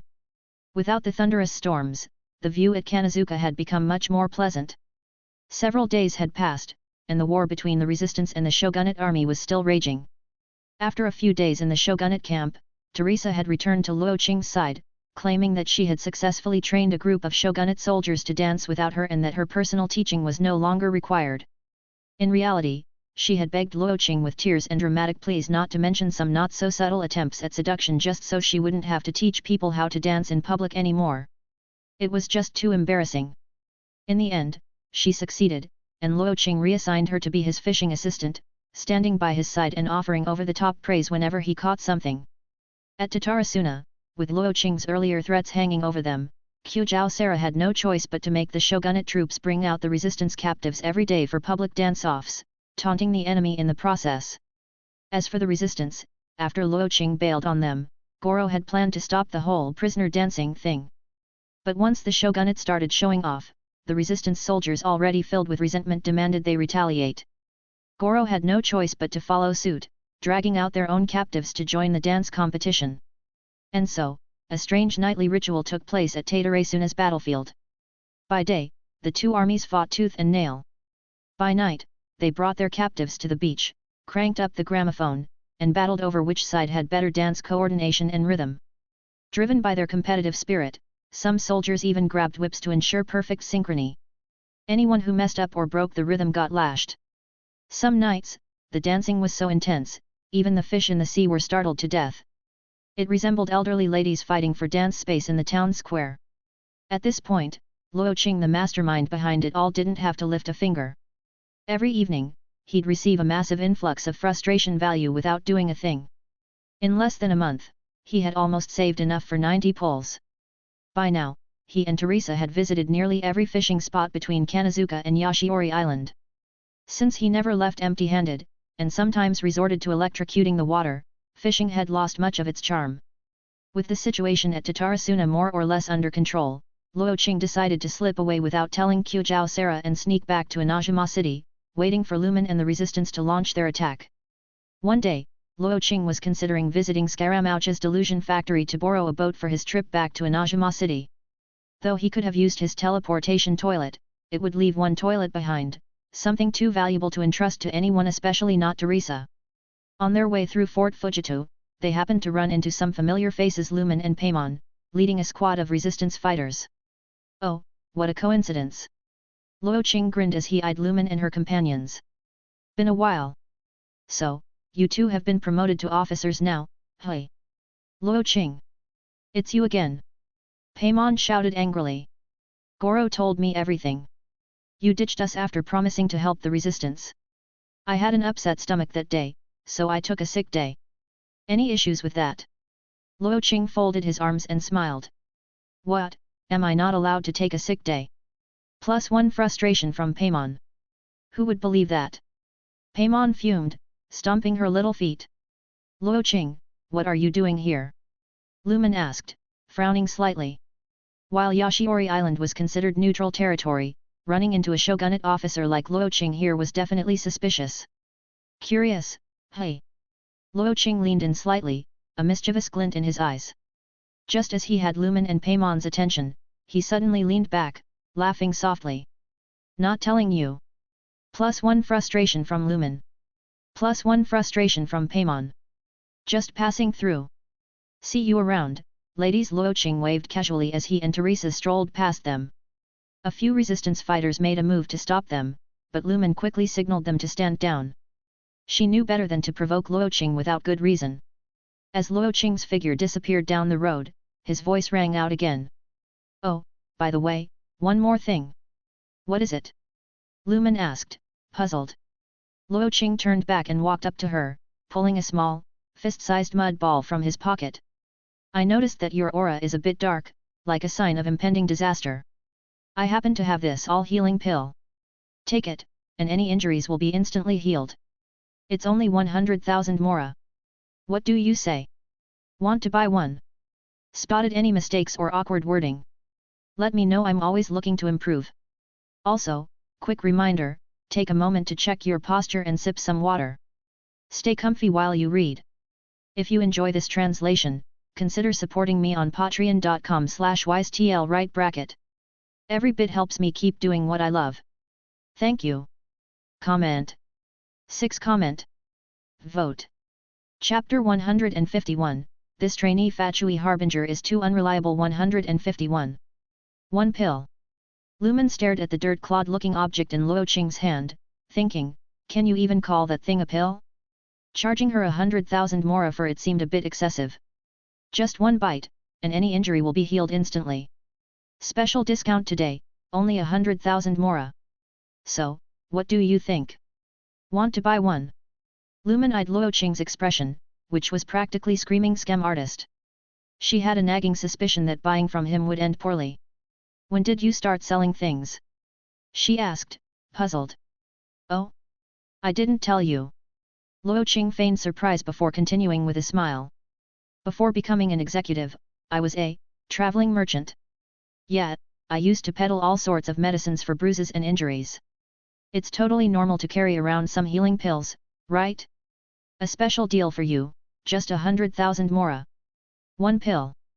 Luo Qing, didn't you just say that this was a treatment for bruises? Paimon interjected, poking her head out. Did I? You must have misheard, Luo Qing said, feigning innocence, while nudging the pill closer to Lumen's chest. So, how about it? 1 pill. Lumen and Paimon exchanged skeptical looks. Over the course of their travels, the two of them had amassed a decent amount of mora. They were practically walking wallets, able to afford any luxury, even spending the night at the most lavish establishments. Ahem, that's beside the point. The truth was, they had the money. But this was clearly one of Luo Qing's scams, and they really didn't want to fall for it. As the two hesitated, Teresa, who had been watching, decided to try her luck, thinking she might snatch a good deal if they didn't bite. Lord Luo Qing, if they don't want it, can I buy it? Luo Qing turned to look at Teresa, wondering, when did I ask you to play along? What are you even doing? Step aside and cool off. Oh. Teresa sulked and retreated. So, are you buying? Luo Qing grinned, turning back to Lumen and Paimon. What do you think? Paimon asked Lumen, wavering. She didn't really believe Luo Qing, but the pressure of being publicly pitched to, surrounded by a small crowd of onlookers, was making her toes curl with embarrassment. All right, fine. Here's your 100,000 mora. Lumen said, fishing the sum from her backpack and handing it over. Much appreciated. Come back anytime. The next second, Luo Qing quickly shoved the all-healing pill into Lumen's hand, grabbed the money pouch, and shouted. Teresa, let's go. Without looking back, he dragged Teresa away at a brisk pace, waving as he called out to Lumen. When someone's on the brink of death, you can use that pill. Make sure they swallow it whole, no water allowed. Lumen and Paimon watched Luo Qing's retreating figure. Somehow, it felt like they'd been scammed out of 100,000 mora and the target of a prank. Lumen looked down at the fist-sized pill in her hand. Who on earth could swallow something this big in one go? Meanwhile, after parting with Lumen, Luo Qing continued his journey towards the delusion factory. He had given Lumen the pill, but whether it would be of any use would depend on whether she trusted his words. There was nothing more he could do. If it wasn't needed, then fate had decided. Passing the remains of the serpent's head, the delusion factory came into view. Luo Qing had no intention of meeting Scaramouche, he just planned to board a ship at the nearby port under his pretended status as an executive in training. As he was about to enter the port, he suddenly felt eyes on him again. Following the feeling, he looked up to a nearby cliff and saw a familiar figure dressed in pale pink. She smiled gently at him as if greeting an old friend. Why am I running into so many acquaintances today? Luo Qing muttered, feeling a bit helpless. He pulled out his golden executive badge from his coat and tossed it to Teresa. Go to the port and find us a ship. I'll be back after meeting a friend. Oh. Yes, Lord Luo Qing. Teresa stared at the golden badge in her hand. Such a valuable item, yet Luo Qing had handed it to her without a second thought. It seemed that he truly trusted her. The moment Luo Qing left, she immediately began to rub the golden badge against her cheek with fervor. Not long after, Luo Qing stood on the cliff beside the delusion factory. Ye Miko was humming a tune, glancing down at the Fatui soldiers patrolling below. When she heard footsteps behind her, she turned and greeted him with a light smile. Fancy meeting you here, Luo Qing. What a coincidence. She had already investigated Luo Qing's identity thoroughly, so his presence in the area was not a surprise to her. It's been a while, Miss Ye, Luo Qing said, moving to stand beside her. What brings you to Tatarasuna, on vacation? Vacation? Oh, please. This place is so desolate, I wouldn't come here if I had a choice. Ye Maiko chuckled softly before giving Luo Qing a probing look. But what about you? Why are you here? Is it work-related? Nope. Just hitching a ride back to Inajima City. Luo Qing shook his head, then added with a smirk. Rest assured, Miss Ye, this place isn't under my jurisdiction. Do as you please even if you plan to blow it up, I won't stop you. The delusion factory was Doctor's project. If anything, Luo Qing would happily fan the flames for Ye Maiko. Is that so? Ye Maiko murmured, her gaze drifting back to the Fatui below. Well, I suppose I should thank you, then. By the way, Miss Ye, do you happen to know who's in charge of that group down there? Luo Qing asked, testing the waters. In charge? Ye Maiko raised an eyebrow, then smiled faintly. This is Inajima, after all. I don't really care who their leader is. Her primary purpose in Tatarasuna was to track down the traveler from Liyue, but she also had her eye on the Fatui's operations in the area. She already had intel on the delusion factory's location. Her real goal was to gather evidence of the Tenryou Commission's collaboration with the Fatui. If things went smoothly, she wouldn't mind blasting the place with lightning. I see, you don't know then. Luo Qing chuckled, patting Ye Maiko's shoulder before pointing toward the factory's entrance. There's someone inside that both you and I are very familiar with. I'm sure he'll be surprised to see you too. Someone familiar? Ye Maiko looked intrigued, her mind racing as she pieced together who Luo Qing might be referring to. Then, as if hearing a delightful joke, she chuckled softly. Oh? So, that little guy's hiding here? I wouldn't mind playing a game with him. Luo Qing leaned closer. Then, Miss Ye, could you do me a small favor when you meet him? Oh? What kind of favor? Just tell him he's a forsaken orphan abandoned by his mother. Chapter 152, This Trainee Fatui Harbinger is too unreliable. It seems Mr. Luo Qing doesn't have the best relationship with his colleagues, Ye Maiko said with a slight smile, clearly puzzled by why Luo Qing wanted her to pass that message to the puppet. Still, teasing that little fellow might be entertaining. All right then. Since you're a valued guest of the Ye publishing house, I'll do you the favor, she said with a playful smirk. Thank you very much, Miss Ye. Luo Qing paused, considering something before adding, by the way, there's another small favor I'd like to ask.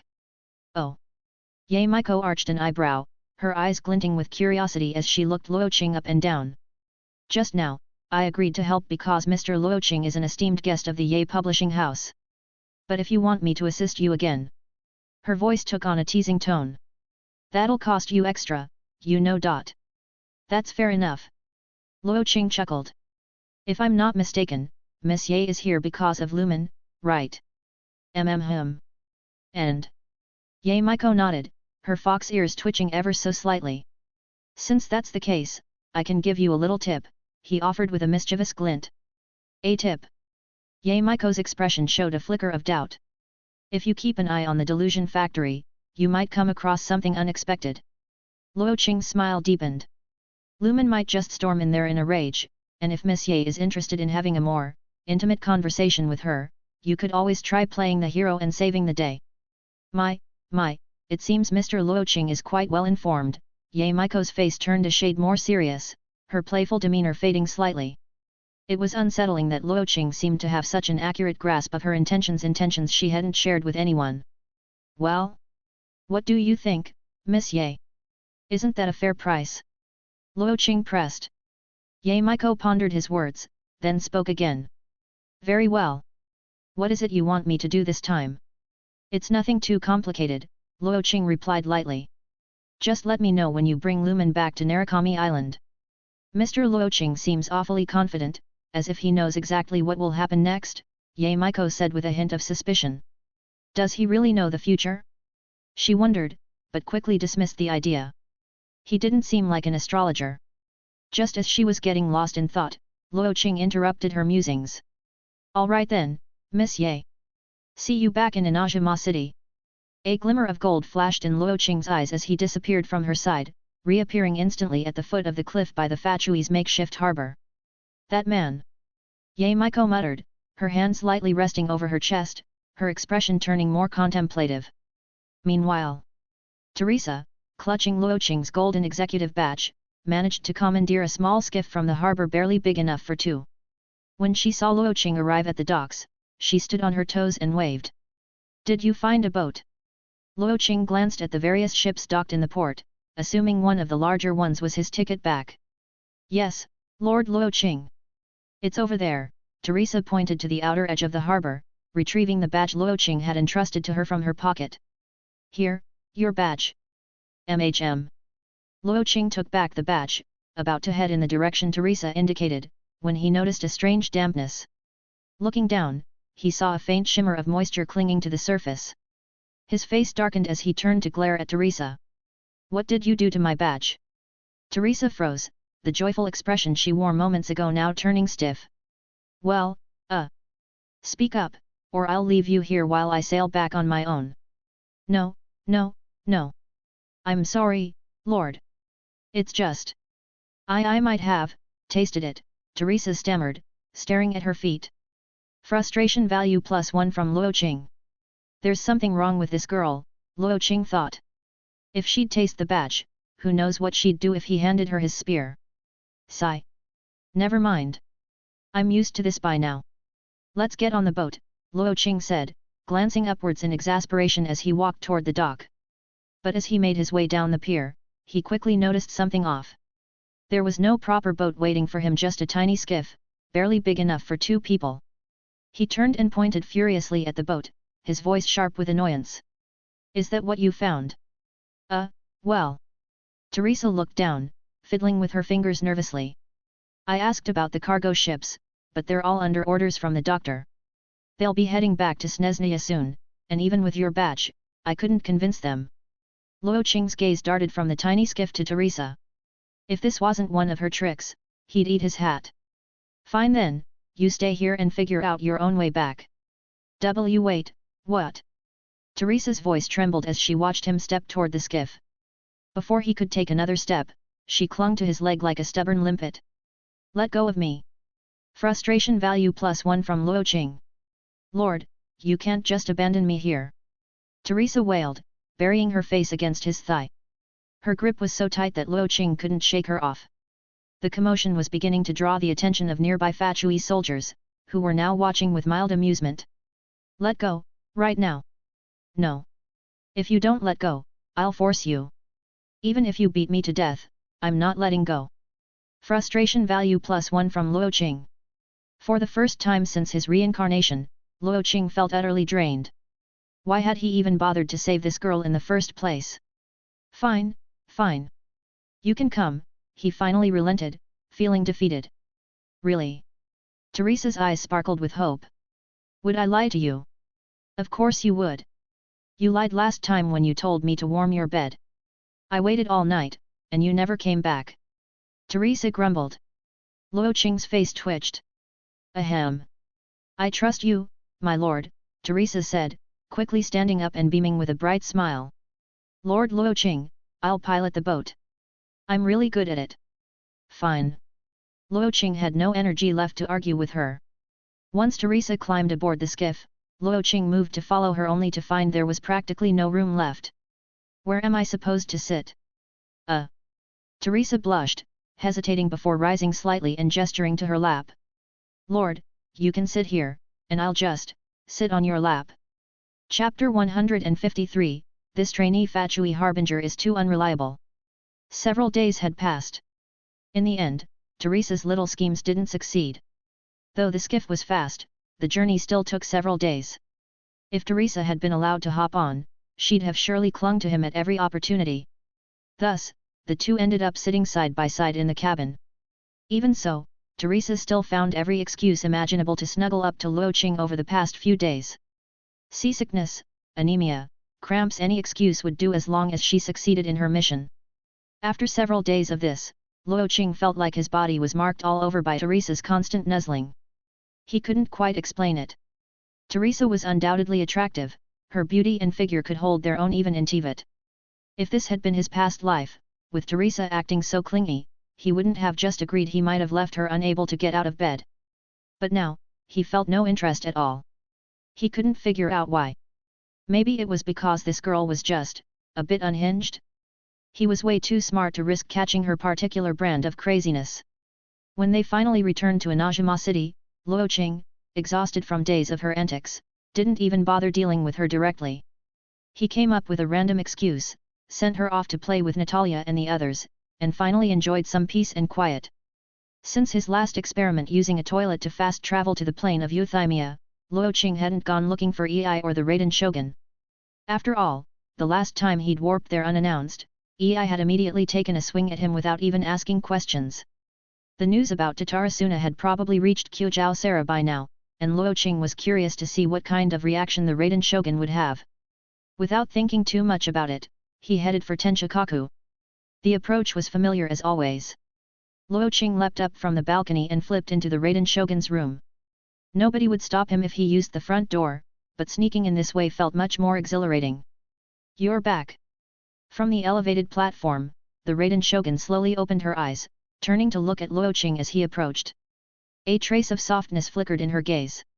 "I missed you guys, so I came back."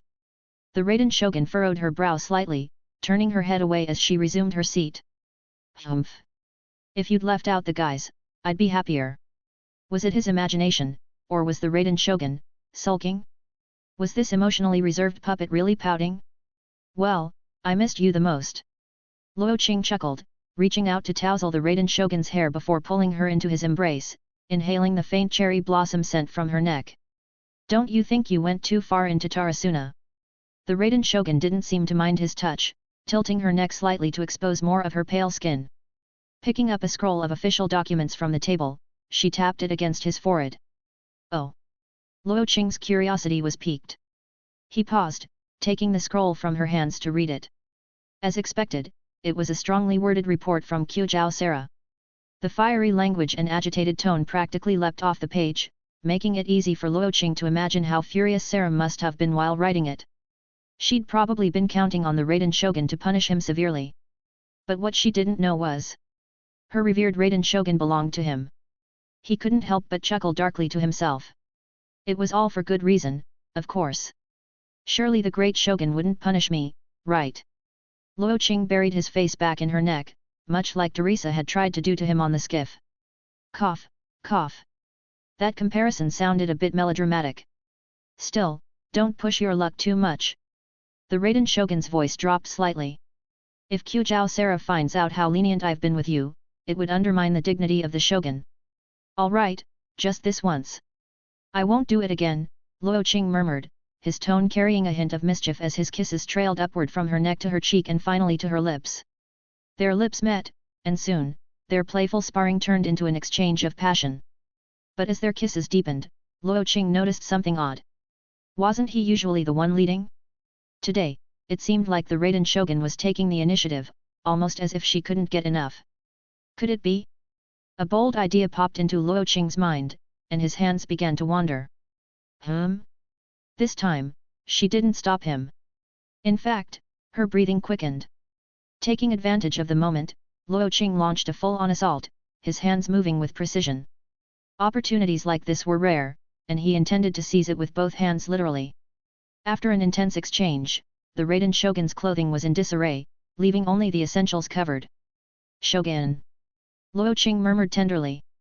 Just as he was about to take things further, she suddenly pulled her clothing back on and tied it securely. Her face flushed red as she whispered, "That's enough for today. The rest, some other time. Just a little longer. I'll just..." No. The Raiden Shogun's refusal was firm. Frustration bubbled within Luo Qing, but what could he do? He wasn't strong enough to force her hand, and brute force was out of the question. This body still has important matters to handle. Luo Qing, you should leave for now.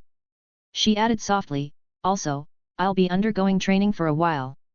I won't be at Tenchikaku, so there's no need to visit. Training. Luo Qing frowned in confusion. This wasn't part of the storyline he remembered. Yes, it's very important training. I see. Though he felt a flicker of doubt, he didn't dwell on it. After all, their bond had grown to this level. He didn't believe she'd harm him. After a few more moments of lingering affection, Luo Qing left Tenshikaku. Once he was gone, the Raiden Shogun's gaze turned complex as she stared after him. Humph. So this is the final thing you wanted to do? A voice echoed in her mind, Ei's voice, tinged with disdain. Don't act like you're any better, the Raiden Shogun retorted. You wanted it too, didn't you? What are you talking about? Who'd want to do that with him? If it weren't for me holding you back, you'd have given in completely. Don't forget why you were created. You're not here to bear his children. Ei's voice was flustered, the memory of their earlier intimacy flashing through her mind. Anyway, the last thing you wanted is done. It's time for me to take control again. All right. Reluctance laced the Raiden Shogun's voice as she closed her eyes and relinquished control of the body to Ei. Perhaps the next time they met, it would be their final encounter. Chapter 154, This Trainee Fatui Harbinger is too unreliable. Beneath the Grand Narukami Shrine, the night was shrouded in mist. Within the Raiden Shogun's consciousness, Ei controlled her puppet's body, standing at the entrance to Raiden Makoto's inner domain. After a long moment of hesitation, determination flickered across her face. She raised her hand gently, reopening the portal. Since Makoto's death, she had sealed this space and never summoned the courage to enter again. But because of Luo Qing, she now had no choice but to return and reshape the puppet's body. Ei placed her right hand over her chest, her thoughts stirring. In an instant, a deep purple glow emerged, and she slowly pulled a katana out from her chest. The blade shimmered with lightning as it was plunged into the ground. Taking a deep breath, Ei stepped forward, letting the light of the portal swallow her whole. When she opened her eyes again, she found herself in an infinite expanse of pristine blue. This was Raiden Makoto's inner domain. Beside her stood another figure, an exact replica of herself. Raiden Shogun crossed her arms, staring coldly at Ei. Her tone was calm yet sharp. So, what is it you intend to do? Only here, within this domain, could the two of them exist independently, unshackled from the puppet's body. Our memories and emotions tied to him are embedded in this puppet, Ei began, clasping her hands together. Her expression twisted with pain, and her body trembled. The next moment, a deep purple sphere of light tore free from her form, causing her body to collapse like a stringless marionette. The physical form is the vessel of the soul. If I erase all memories connected to him, then those unnecessary feelings should vanish along with them. From within the glowing orb, Ei's voice echoed faintly. She had severed her soul from the puppet's body, leaving behind an empty shell. Will you do it, or shall I? Raiden Shogun fell silent, her gaze fixed on the lifeless puppet on the ground. She was a fragment of Ei, the embodiment of order and eternal resolve. In the past, she wouldn't have hesitated to eliminate anything standing in the way of eternity. But now, her conviction wavered. Could she truly erase all memories of Luo Qing? This is a necessary step to achieve eternity, Ei murmured softly. Just as I let go of others before, I must let go of Luo Qing as well. The purple orb extended fine threads of light toward the puppet's head, intent on erasing every trace of Luo Qing from its mind. The threads penetrated the puppet's consciousness, searching for memories of Luo Qing. As the process began, Raiden Shogun's expression twisted in discomfort. Being of one mind and body with Ei, their memories were shared. The act of erasing them felt as if someone was performing surgery directly on her brain. Soon, Ei located a memory, one where Raiden Shogun and Luo Qing had been entwined so intimately that it was a miracle the heavens themselves hadn't struck them down. Tch. A derisive snort echoed from the glowing orb. Whether out of jealousy or mockery, it wasn't clear. Watching an exact copy of herself locked in such moments with someone else, wasn't this a twisted form of humiliation? If I hadn't stopped you, he would have gotten exactly what he wanted, wouldn't he? Raiden Shogun's face flushed crimson. Her irritation was evident as she snapped, why do you always bring this up? Just erase it already. Humph. Ei said no more, focusing on erasing that scandalous memory. Yet, only a few seconds later, she realized something was wrong. Even though the memory was gone, the inexplicable fondness for Luo Qing remained. She attempted to erase more memories, moments of their shared kisses, their stolen intimacies. One by one, she removed every recollection of Luo Qing from the past month. But no matter how many she erased, the inexplicable warmth in her heart refused to fade. What's wrong? Sensing Ei's frustration, Raiden Shogun couldn't help but ask. His influence seems to stem from a higher existence, Ei said thoughtfully. Even with the memories removed, the inexplicable affection remains intact. This. Raiden Shogun closed her eyes, attempting to sense for herself. Just the mere thought of Luo Qing's name made her heart race, her cheeks flush, and her body yearned to hold him close. So what now? Raiden Shogun's voice was calm, but her heart clenched with tension. Deep down, she hoped Ei wouldn't succeed in erasing their feelings for him. There's another way, Ei said after a moment of silence. While I can't erase the feelings directly, I can redirect them into something else. Redirect? Yes. If we suppress our affection for him and implant a suggestion, we can transform that affection into a desire to kill him. Will that work? Raiden Shogun's expression dimmed with a hint of sadness. Was she truly destined to forget Luo Qing and destroy him in the end? Even if the suggestion is discovered over time, it doesn't matter, Ei replied with a scoff. In the short term, the urge to kill will remain. As long as we eliminate him during that time, nothing will stand in the way of eternity. Are you having second thoughts? Ei asked sharply. Of course not. Raiden Shogun turned her back, her voice devoid of emotion. Do it. Humph. Ei resumed her work, erasing the final remnants of Luo Qing from their memory. Before removing the last memory of their first meeting with him, she planted the suggestion. The feelings of affection and warmth toward Luo Qing were redirected into a consuming thirst for his blood. In essence, whenever they thought of Luo Qing, their hearts would still race not with love, but with an intense desire to kill him. The deeper the blade plunged into him, the more exhilarated they would feel. Converting their emotions required time, especially as beings of divine existence. Fortunately, within the consciousness space, time flowed differently. What felt like centuries passed, though only days transpired in the outside world. At last, Ei's work was complete. The memories were erased, and the suggestion firmly planted. Several days later, beneath the Grand Narukami Shrine, Raiden Shogun emerged from the light. Her eyes returned to their usual calm and detached state as she retrieved Muzu Ishin from the ground, returning it to her body. As she prepared to return to Tenchikaku to resume her duties, a strange tremor coursed through her heart.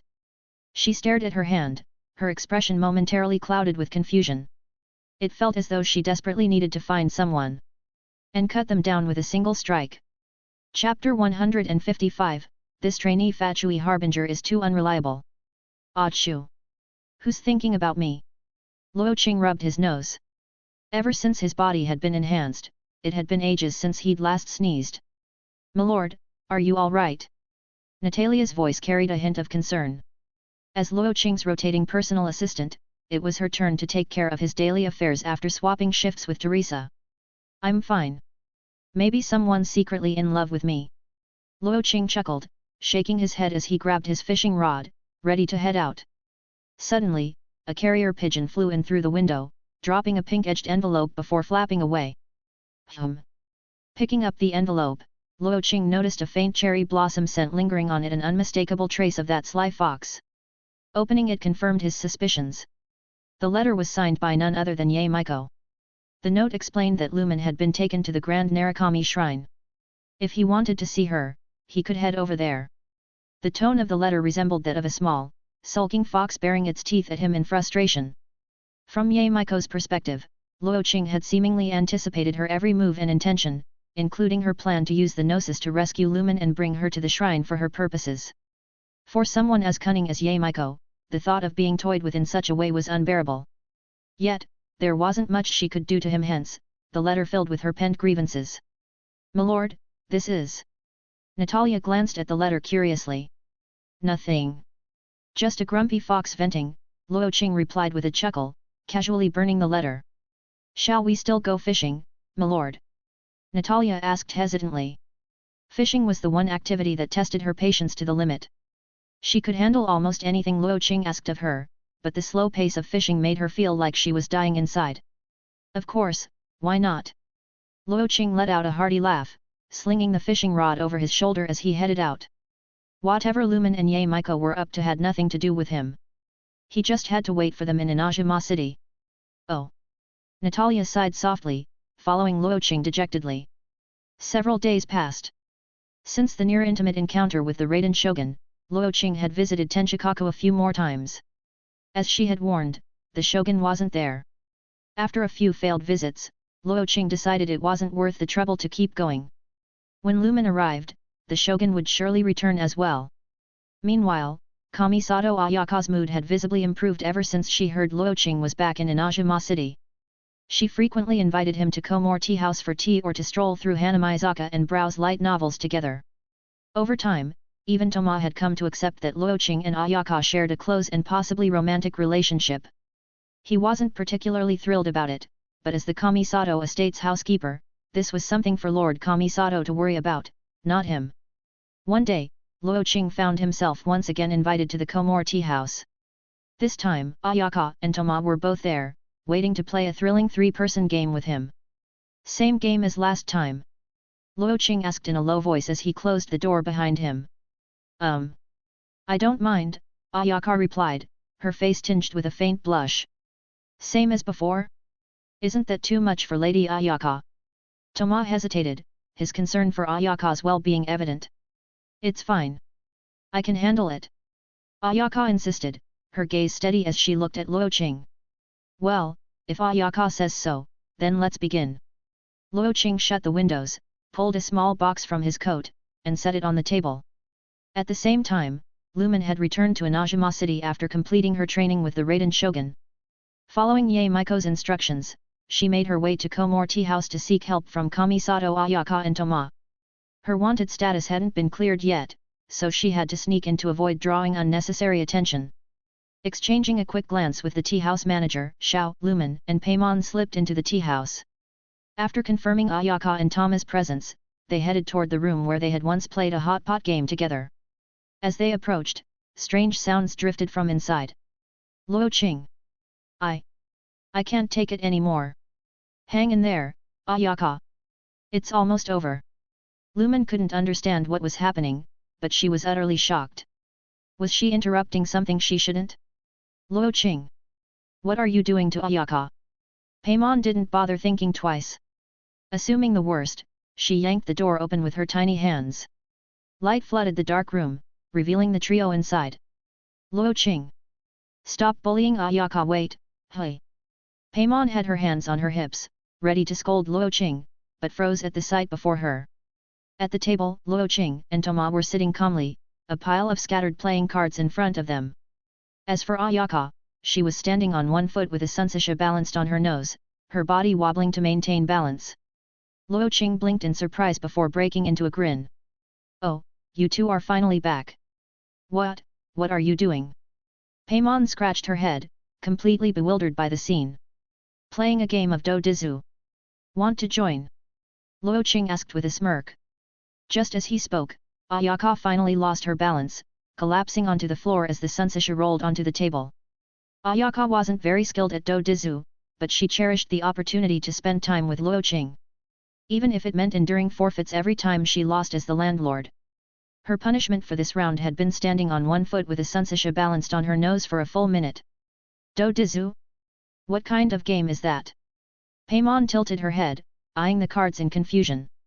It's a fun card game Luo Qing taught us, Toma explained with a laugh. He seemed genuinely happy to see Lumen and Paimon again. So, how's the situation outside? Can I leave yet? Not yet, Lumen replied, shaking her head. Her expression turned serious as she directed her gaze at Luo Qing. And you, Luo Qing? Why are you here? Me? Luo Qing leaned back lazily, tilting his head toward Ayaka. Because Ayaka and I are good friends. Is that a problem? Lumen glanced at Ayaka, whose cheeks flushed red as she gave a small nod. Lumen felt an inexplicable unease. Ayaka. Doesn't she know this scumbag was flirting with two other girls in Liyue? Did she notice the red string tied around his wrist? Those girls had made it for him.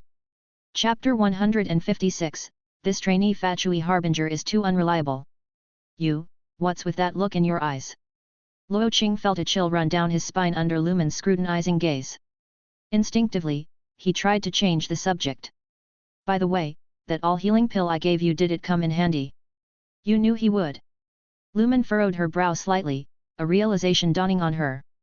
Luo Qing was a Fatui Harbinger, and it was very likely he had connections to that delusion factory. Don't look at me like that. Luo Qing chuckled lightly and continued. That place isn't under my jurisdiction.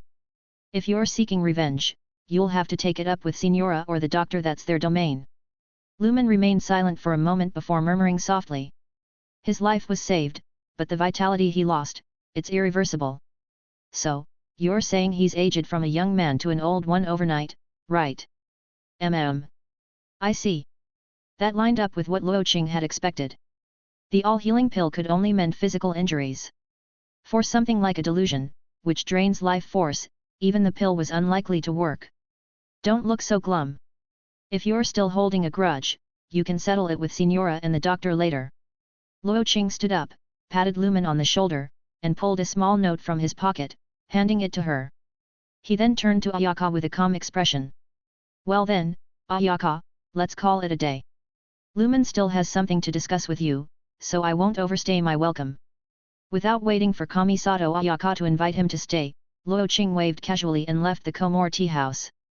After he was gone, Lumen unfolded the note in her hand. On it was an address, followed by a short line of text. If you want to bring down the Tenryu Commission, this might have what you need. This. Lumen looked up at Ayaka, her gaze momentarily complex.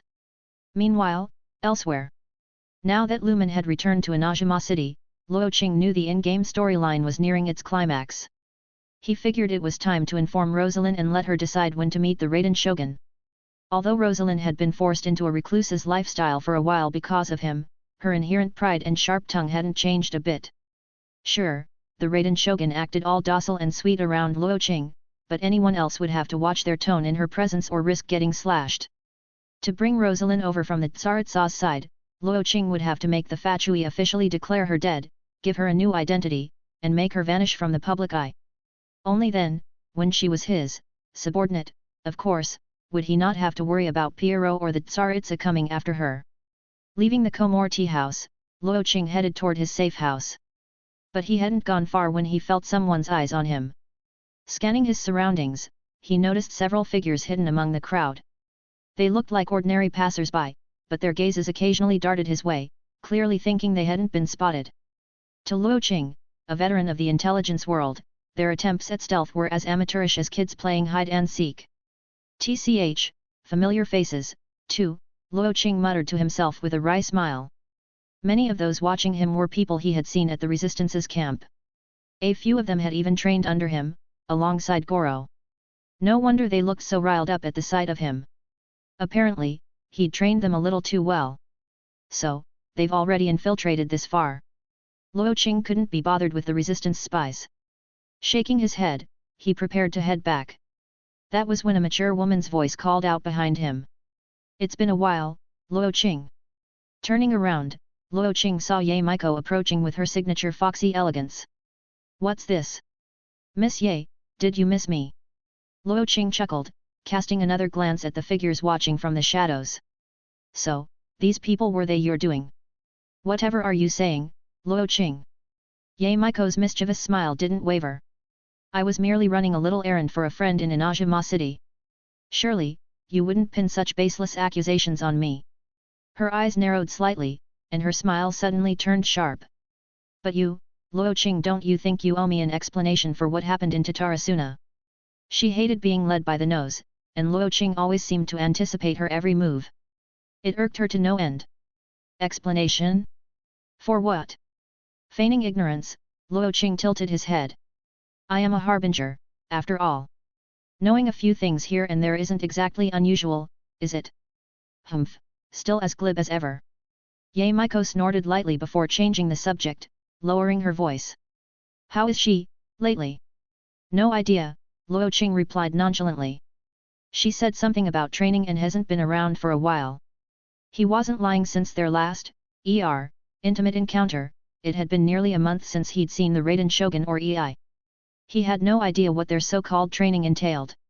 If not for the unchanged favorability displayed on his metaphorical dashboard, he might have worried the two had gone off to transcend some love tribulation. Training. Ye Maiko's brows furrowed in confusion. Since I had retreated to the plain of Euthymia, Ye hadn't heard of her doing any training. Besides, when she visited Inajima City, wasn't the puppet still in the Tenshikaku? Other than a subtle change in her demeanor, there hadn't been any noticeable differences. Well, that's what she said. I'm not too sure about the specifics. Luo Qing shrugged and added, if you're curious, Miss Ye, you can always ask her yourself. I've got things to do, so let's chat another time. With that, Luo Qing waved goodbye, not giving Ye Maiko a chance to respond before turning and leaving. Ye Maiko stood there silently for a moment. Something about this didn't sit right with her. But her priority was still to coax Ei out of the plain of Euthymia. She had been planning this for a long time, and now was a critical moment. She couldn't afford any missteps. After a brief moment of contemplation, Ye Maiko glanced toward the Tenshikaku and then began making her way out of the city. After parting with Ye Maiko, Luo Qing finally returned to his safe house. Opening the door, he found Rosalind lounging on his bed, one hand holding a light novel, the other snacking on cookies. Something you need? Rosalind asked casually, not even glancing away from her book. You can go see the Raiden Shogun now. Hey! Rosalind froze mid-bite, momentarily caught off guard. Then she turned her head away, continuing to read as she popped the cookie into her mouth. Humph, so sudden. You're not plotting against me, are you? Luo Qing was momentarily speechless. Suit yourself. It's not my problem that Tsaritsa ordered you to retrieve the Gnosis, not me. He left the room without another word. If he were honest, he felt a bit guilty. How did Rosalind know he wanted to, well, recruit her? No way she'd figured it out, right? Chapter 157, This Trainee Fatui Harbinger is too unreliable. After finishing his conversation with Rosalind, Luo Qing left Inajima City. Thanks to the commotion he had caused at Tatarasuna, he had managed to accumulate enough frustration points over the past few days for another round of draws 90 pulls, to be precise. Though he still didn't know who the Seed of Nirvana was meant for, Luo Qing decided it was best to draw it in advance, just in case it became necessary. Normally, he would pick a lucky spot to perform his pulls, hoping to improve his odds of success. However, time was tight. Who knew when Lumen might storm the Tenshikaku?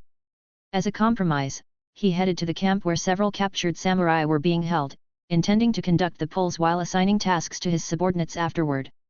Upon arriving at the camp, Teresa and Natalia were surprised to see their master suddenly appear and quickly stood up to greet him. Master! What brings you here? Teresa exclaimed, her voice filled with excitement. I came to check on you all and discuss the next mission, Luo Qing replied, casting a glance at the captured samurai confined near the edge of the cave. Their eyes met his briefly before the samurai quickly averted their gazes, retreating in fear. It had been months since they were first captured and brought to Inajima. Guarded in turns by Natalia and the others, the samurai had become visibly distraught. What happened to them? Luo Qing asked, his gaze turning to Teresa, Natalia, and the rest. Well. Igor was the first to deflect. Master, you know me. I never torture prisoners. Luo Qing turned to Sergei next. Sergei shrugged. Master, if it were me, you'd see scars all over their bodies by now. Finally, his gaze landed on Natalia. Natalia tensed up under his scrutiny. Master, you know me, I have no interest in other men. Well, that narrowed it down. Luo Qing shifted his focus to Teresa, his tone calm. What did you do to them?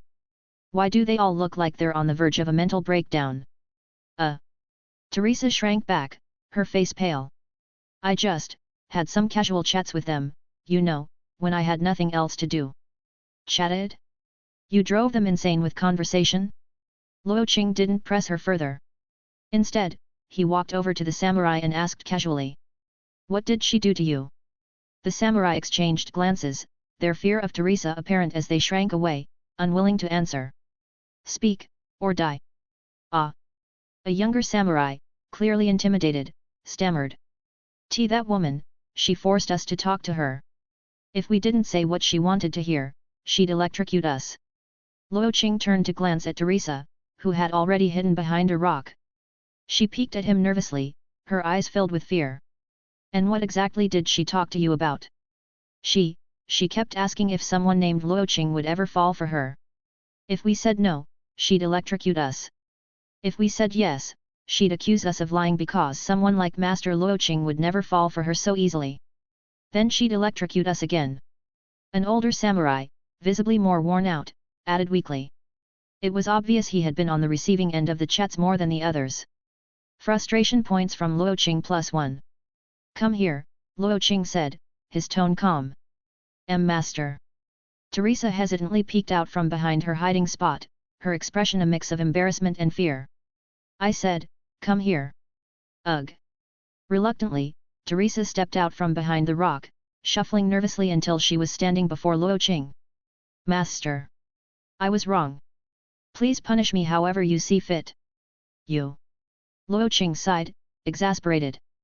Punishing her felt unnecessary. The samurai were criminals who had tried to drown innocent villagers, after all. A bit of electrocution wasn't exactly unwarranted. But letting her off entirely would only encourage her behavior, potentially worsening her obsessive tendencies. Who knew what she might do next? I'll deal with you later. For now, Luo Qing decided to focus on his polls. He sat down by the campfire and opened the draw interface with a thought. All right, let's do this. Golden Legend. After 90 polls, Luo Qing once again found himself hitting the pity threshold. Sigh. He shook his head in resignation and opened his inventory screen. Inventory results.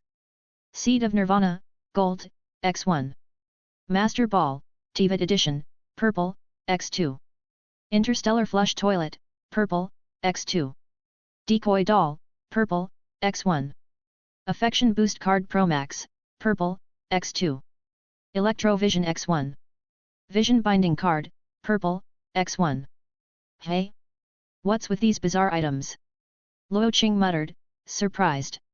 He opened the description menu to inspect the items. Item descriptions.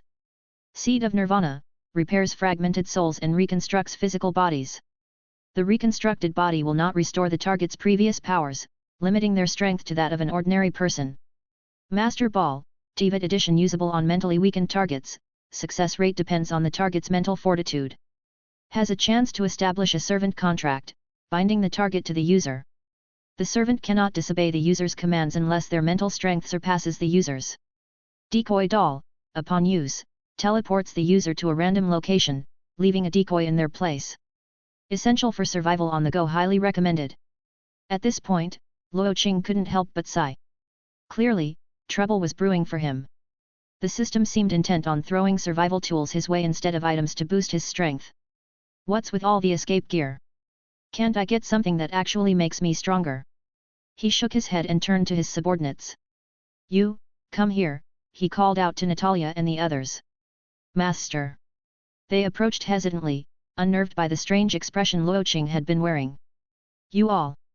Luo Qing paused before continuing.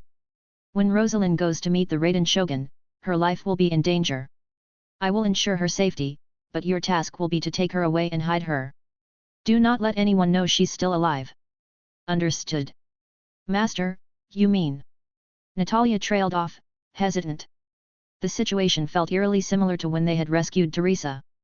She couldn't help but speculate. You guessed it. Luo Qing nodded. The group fell silent, marveling at their master's audacity. The idea of turning a fellow Harbinger currently their superior, no less into one of his subordinates? Only Luo Qing would dare pull off something so outrageous. Master, do you really think this will work?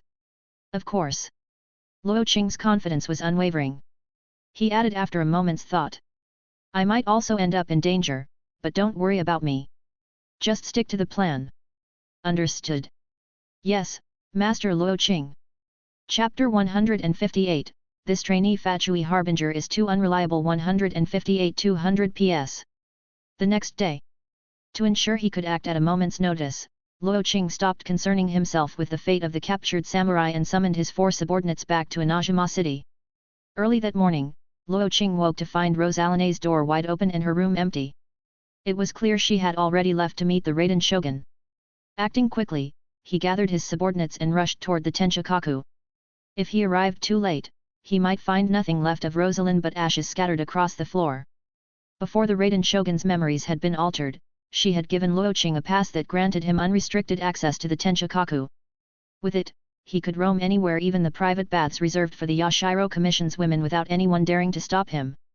Thus, the group encountered no obstacles as Luo Qing led his subordinates toward the top floor of the Tenshikaku. They had only reached the halfway point when a furious roar echoed down from above. Rosalina's voice. It seemed the battle had entered the second phase. "You all have one job," Luo Qing said as they paused on the stairs. "Once I give the signal, your task is to take Rosalind out of the city and hide her. Make sure no one finds out she's still alive." "Got it." Master." Natalia hesitated, her expression troubled. "With Rosalina's strength, I'm afraid we..." As one of the Fatui's harbingers, Rosalind could crush even Teresa, their strongest, with a single hand. Asking them to subdue and transport her felt like an impossible task. "Don't worry." Luo Qing smiled slyly. "She won't disobey your orders." Before they could ask what he meant, Luo Qing's figure blurred and vanished.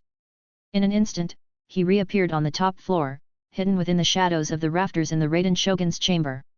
For his plan to work, no one could know he was involved in Rosalina's disappearance. Cloaked in invisibility, he perched silently above, waiting for the fight between Lumen and Rosalind to conclude. Lumen had absorbed 3 elemental powers on her journey, and her strength had mostly recovered. Even though Rosalind had broken free from the Tsaritsa's granted ice powers and reignited her original Crimson Witch flames, she was still defeated by Lumen's dull blade.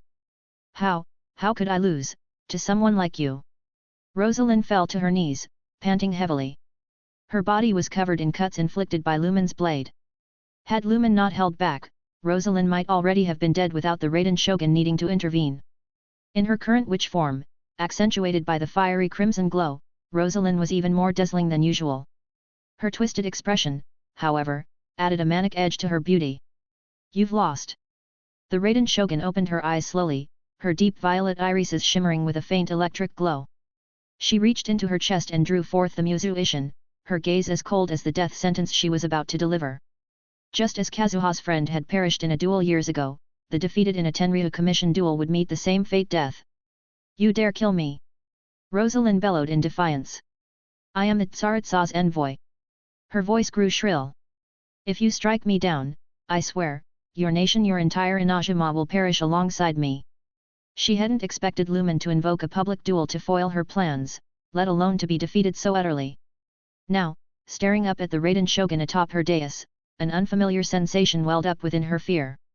Fear of a god. Humph! The Raiden Shogun's cold snort reverberated through the room. Sword in hand, she began to approach Rosalind. Above, Luo Qing watched from the rafters. For a moment, he felt a sense of unfamiliarity from the Raiden Shogun. That distant, icy gaze. That merciless air of authority. It reminded him of the first time he had seen her from afar in the Tenshikaku, long before he had used his favor ability boost card. Back then, she had been untouchable, indifferent, and imperious. Since then, her demeanor had softened, leaning more toward that of a gentle housewife. The aloofness and pride had long since faded. Feeling an instinctive sense of caution, Luo Qing decided not to reveal himself just yet. With a thought, he activated his guardian angel ability, locking it onto Rosalind. As long as he didn't change the target, Rosalind would resurrect in a weakened state a few minutes after any form of death except for old age. The ability had a 1-year cooldown, but it was his trump card for now. "All right, that should do it," Luo Qing muttered to himself.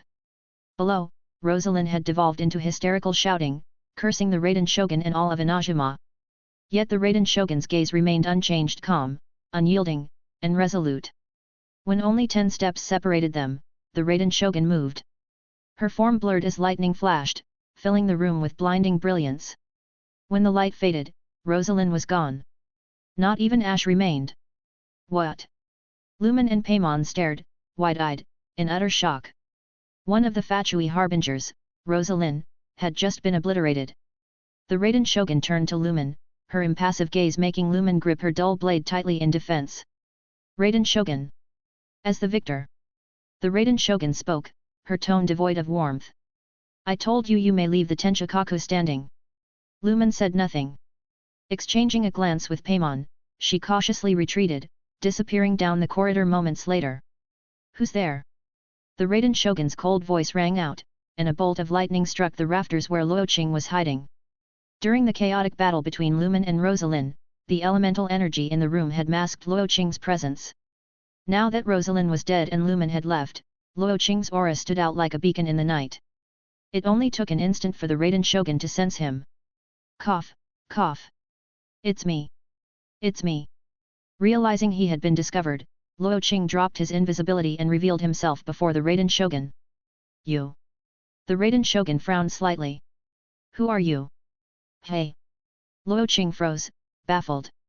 Is she joking? He thought. Or has she actually lost her memory? You don't remember me. I have never seen you before. But. The Raiden Shogun's right hand rose slowly, the Muzu Ishin crackling with lightning. Breaking into the Tenshikaku, disrupting a formal duel, and speaking disrespectfully to me. By the laws of Inajima, you must face the judgment of thunder. The blade of Muzu Ishin pointed directly at Luo Qing. For some reason, the Raiden Shogun felt her heartbeat quicken as their gazes locked. A wave of heat surged through her, followed by a singular, obsessive thought. This man. I must cut him down in one strike. Just as she prepared to attack, Luo Qing quickly pulled out his Tenshikaku access pass, waving it as if to stave off the impending doom. Wait, Shogun-sama. This is the pass you gave me. Did you forget? A quick glance at his system confirmed that the Raiden Shogun's favorability rating hadn't dropped or reset. If she's just lost her memory, this might not be so bad, right?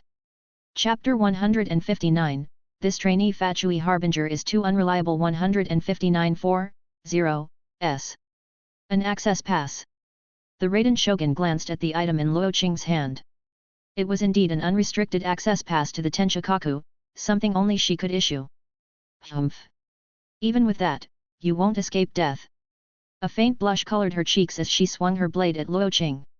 Activating his Time Zero ability, Luo Qing barely managed to dodge the strike. Shogun-sama, are you serious right now? Wait, what? Luo Qing exclaimed. Their eyes met, and he noticed her labored breathing, flushed face, and the faint rise and fall of her chest. The look in her eyes was tinged with madness. Frustration points from Luo Qing +1. What kind of Yandere nonsense is this? Didn't she say she was off training? Is this what she brought back?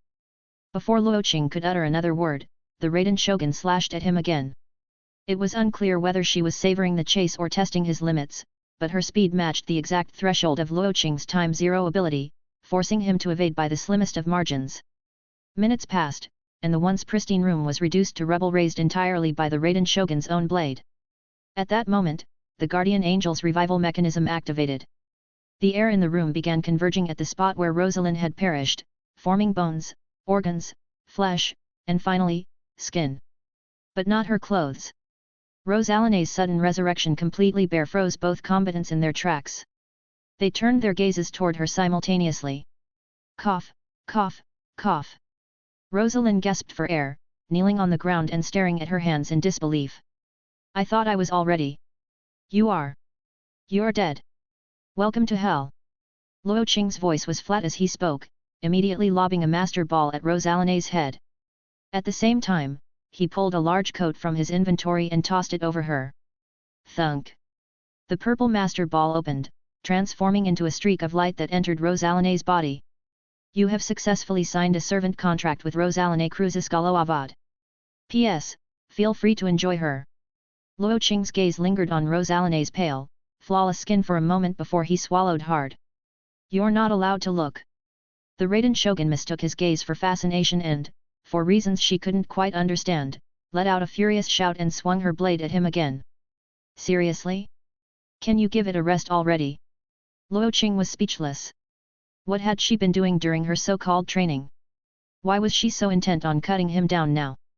This wasn't her usual playful sparring. She genuinely wanted to split him in half. Just then, Natalia and the others finally reached the room. From their vantage point, they couldn't see Luo Qing or the Raiden Shogun.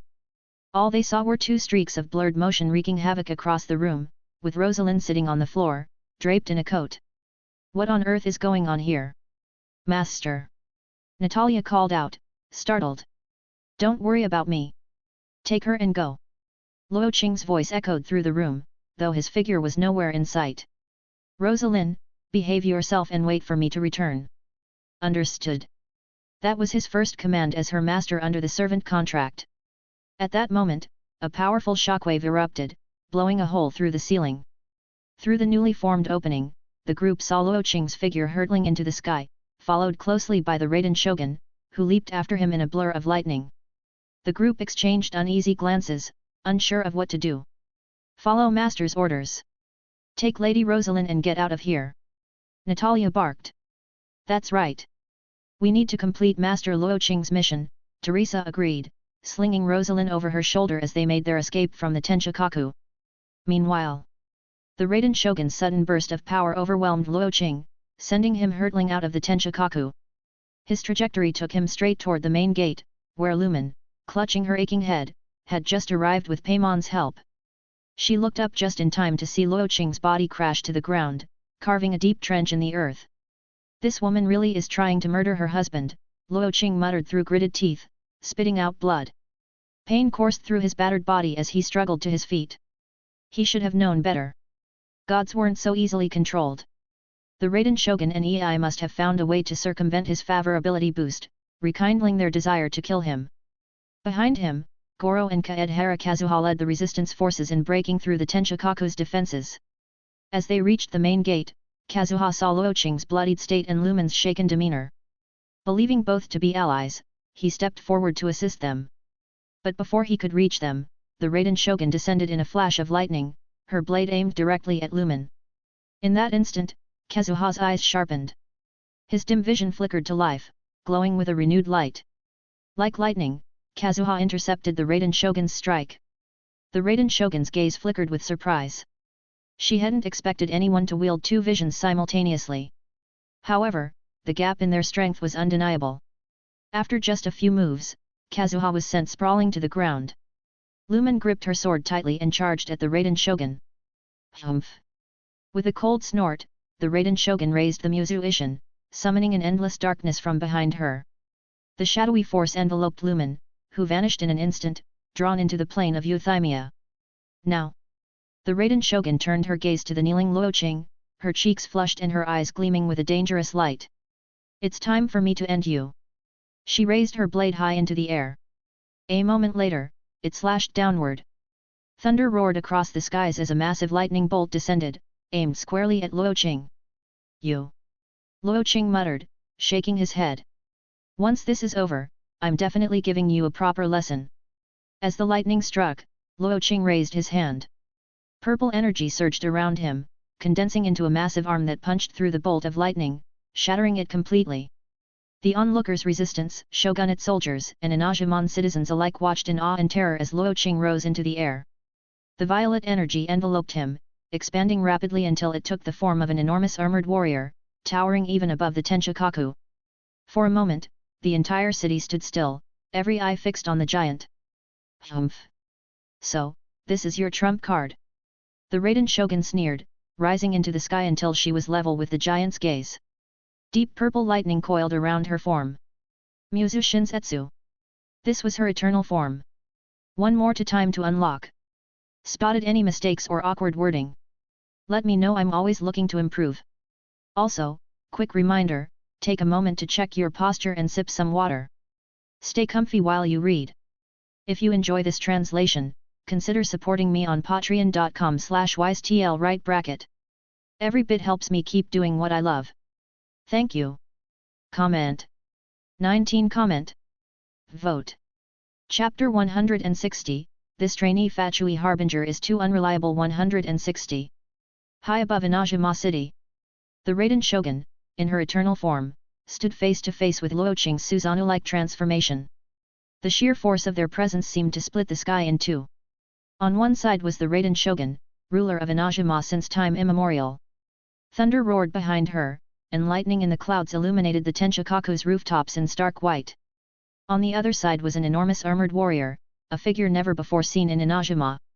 Lightly clad yet wielding dual blades, the giant resembled an ancient swordsman from local legend. The resistance forces, having stormed the Tenchikaku, looked up at the scene in awe. Uncertainty flickered in their hearts as they debated whether to consider the giant warrior an ally. Yet one thing was clear: they could not let this moment slip by. "This is our chance. Storm the Tenchikaku!" Goro rallied the resistance, leading the charge to seize control of the stronghold. Meanwhile, the shogunate forces under the Tenryu Commission finally regrouped, countering with an assault of their own to halt the resistance's advance. Thunder cracked across the sky as the two armies clashed, throwing themselves into a chaotic melee. Above the battlefield, the Raiden Shogun raised the Muzu Ishin high. Behind her, an immense arm of lightning mimicked her movements, lifting its blade as well. In a flash, she surged toward Luo Qing like a bolt of lightning. Luo Qing crossed his dual blades to block the attack. Boom! The clash unleashed a massive shockwave, scattering tiles from the Tenshikaku's roof like leaves in the wind. How did you manage this? Feeling the numbing vibration from the impact, Luo Qing's thoughts grew heavy. Even with just one strike, he could tell her eternal form far surpassed him in strength. If this fight dragged on, he would surely lose. Humph! The Raiden Shogun let out a cold snort, giving Luo Qing no time to recover. Her form flickered like lightning as she darted around his Susanoo-like entity, each pass leaving a deep cut on its ethereal armor. Though the wounds regenerated swiftly, thanks to the energy-sustaining Susanoo, Luo Qing knew it wouldn't last. His stamina was finite, while she could battle for centuries. If this continued, he would burn out long before she did. Damn it! Finally spotting a small opening, Luo Qing slashed at her. But her reaction was too fast. She adjusted her stance effortlessly and deflected his strike. Foolish mortal, daring to oppose eternity. The Raiden Shogun raised the Muzu Ishin above her head, her eyes glowing with deep violet light. She gazed down, godlike and indifferent, at Luo Qing and the resistance soldiers fighting valiantly below. You've lost your mind! Luo Qing shouted, alarm surging through him. She's planning to use the Muzu no Hitotachi. He stared at the ground below. This was Inajima City. If she unleashed that technique here, the entire city would be split in two, just like the severed land at Muzujin Gorge. What the hell happened to her? Why has she gone completely mad? In a desperate move, Luo Qing used his will to activate multiple emotion cards, throwing them at the Raiden Shogun. The energy visibly wavered in her raised arm, and the build-up for the Muzu no Hitotachi dissipated. You can influence my will. Her gaze darkened with murderous intent as she locked eyes with Luo Qing. I see now. No wonder I've felt an unrelenting urge to erase you. To manipulate eternity itself. You are the enemy of eternity.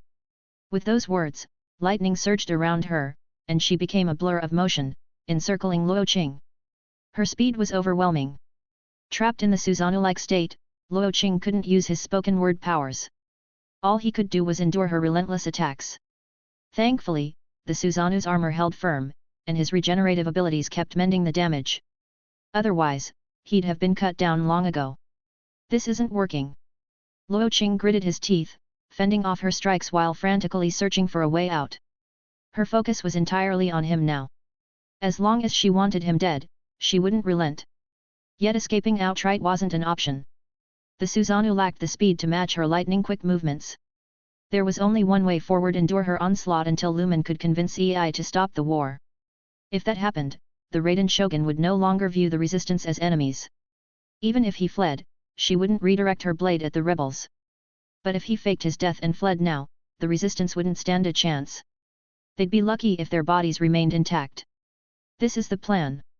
Resolving himself, Luo Qing switched to a purely defensive strategy. The blade in his right hand dissipated, reforming into a shield. Using his emotion cards and the Susanoo's armor, he braced against her relentless assault. Above, a battle of gods raged. Below, the resistance and shogunate forces fought bitterly, blood staining the earth.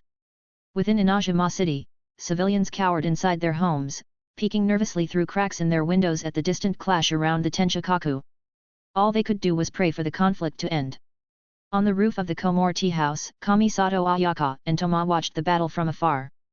Though Ayaka supported the repeal of the Vision Hunt Decree, as the daughter of the Kamisato clan and a representative of the Yashiro Commission, she couldn't risk her family's position by joining the resistance openly. Luo Qing. So you're also. With the heightened vision granted by her vision, Ayaka recognized the Violet Warrior's form from its silhouette and attire. It's him. He stood alone against a god. Luo Qing. Please, come back safely. Ayaka whispered her prayer. Though she didn't understand why Luo Qing, who had seemed on good terms with the Raiden Shogun, would oppose her now, her heart yearned for his safe return. Elsewhere, Luo Qing's subordinates dressed Rosalind in simple clothes and carried her through the shadowed alleys of Inajima city, heading toward the cave where the samurai had been held. The sounds of battle from the Tenchikaku grew louder with every moment. From afar, they could see the city's skyline shattered by the fight between their master and the Raiden Shogun. While they doubted their master could truly defeat the Raiden Shogun, they remained loyal. Completing his orders came first. Finally, they reached the city's outskirts. Teresa paused, glancing back at the distant Tenchikaku. Do you think master will be okay? Natalia placed a reassuring hand on her shoulder. You know him better than that. He never acts without a plan. Let's focus on our mission. You're right. Teresa exhaled slowly, easing her nerves. But before she could turn away, a deafening crash echoed from the Tenchikaku. They all turned to look. The towering ethereal giant that was their master's Susanoo suddenly dissipated. In its place, the Raiden Shogun held Luo Qing by the throat, lifting him high into the air. If you notice anything that feels off, just let me know. I don't mind fixing things up. Oh, and don't forget to sit up, grab some water, and take it easy while you're here. No rush, right? If you're into this, consider checking out patreon.com/wisetl right bracket. Your support helps me keep going, and I'm grateful for every bit of it. Thanks for listening.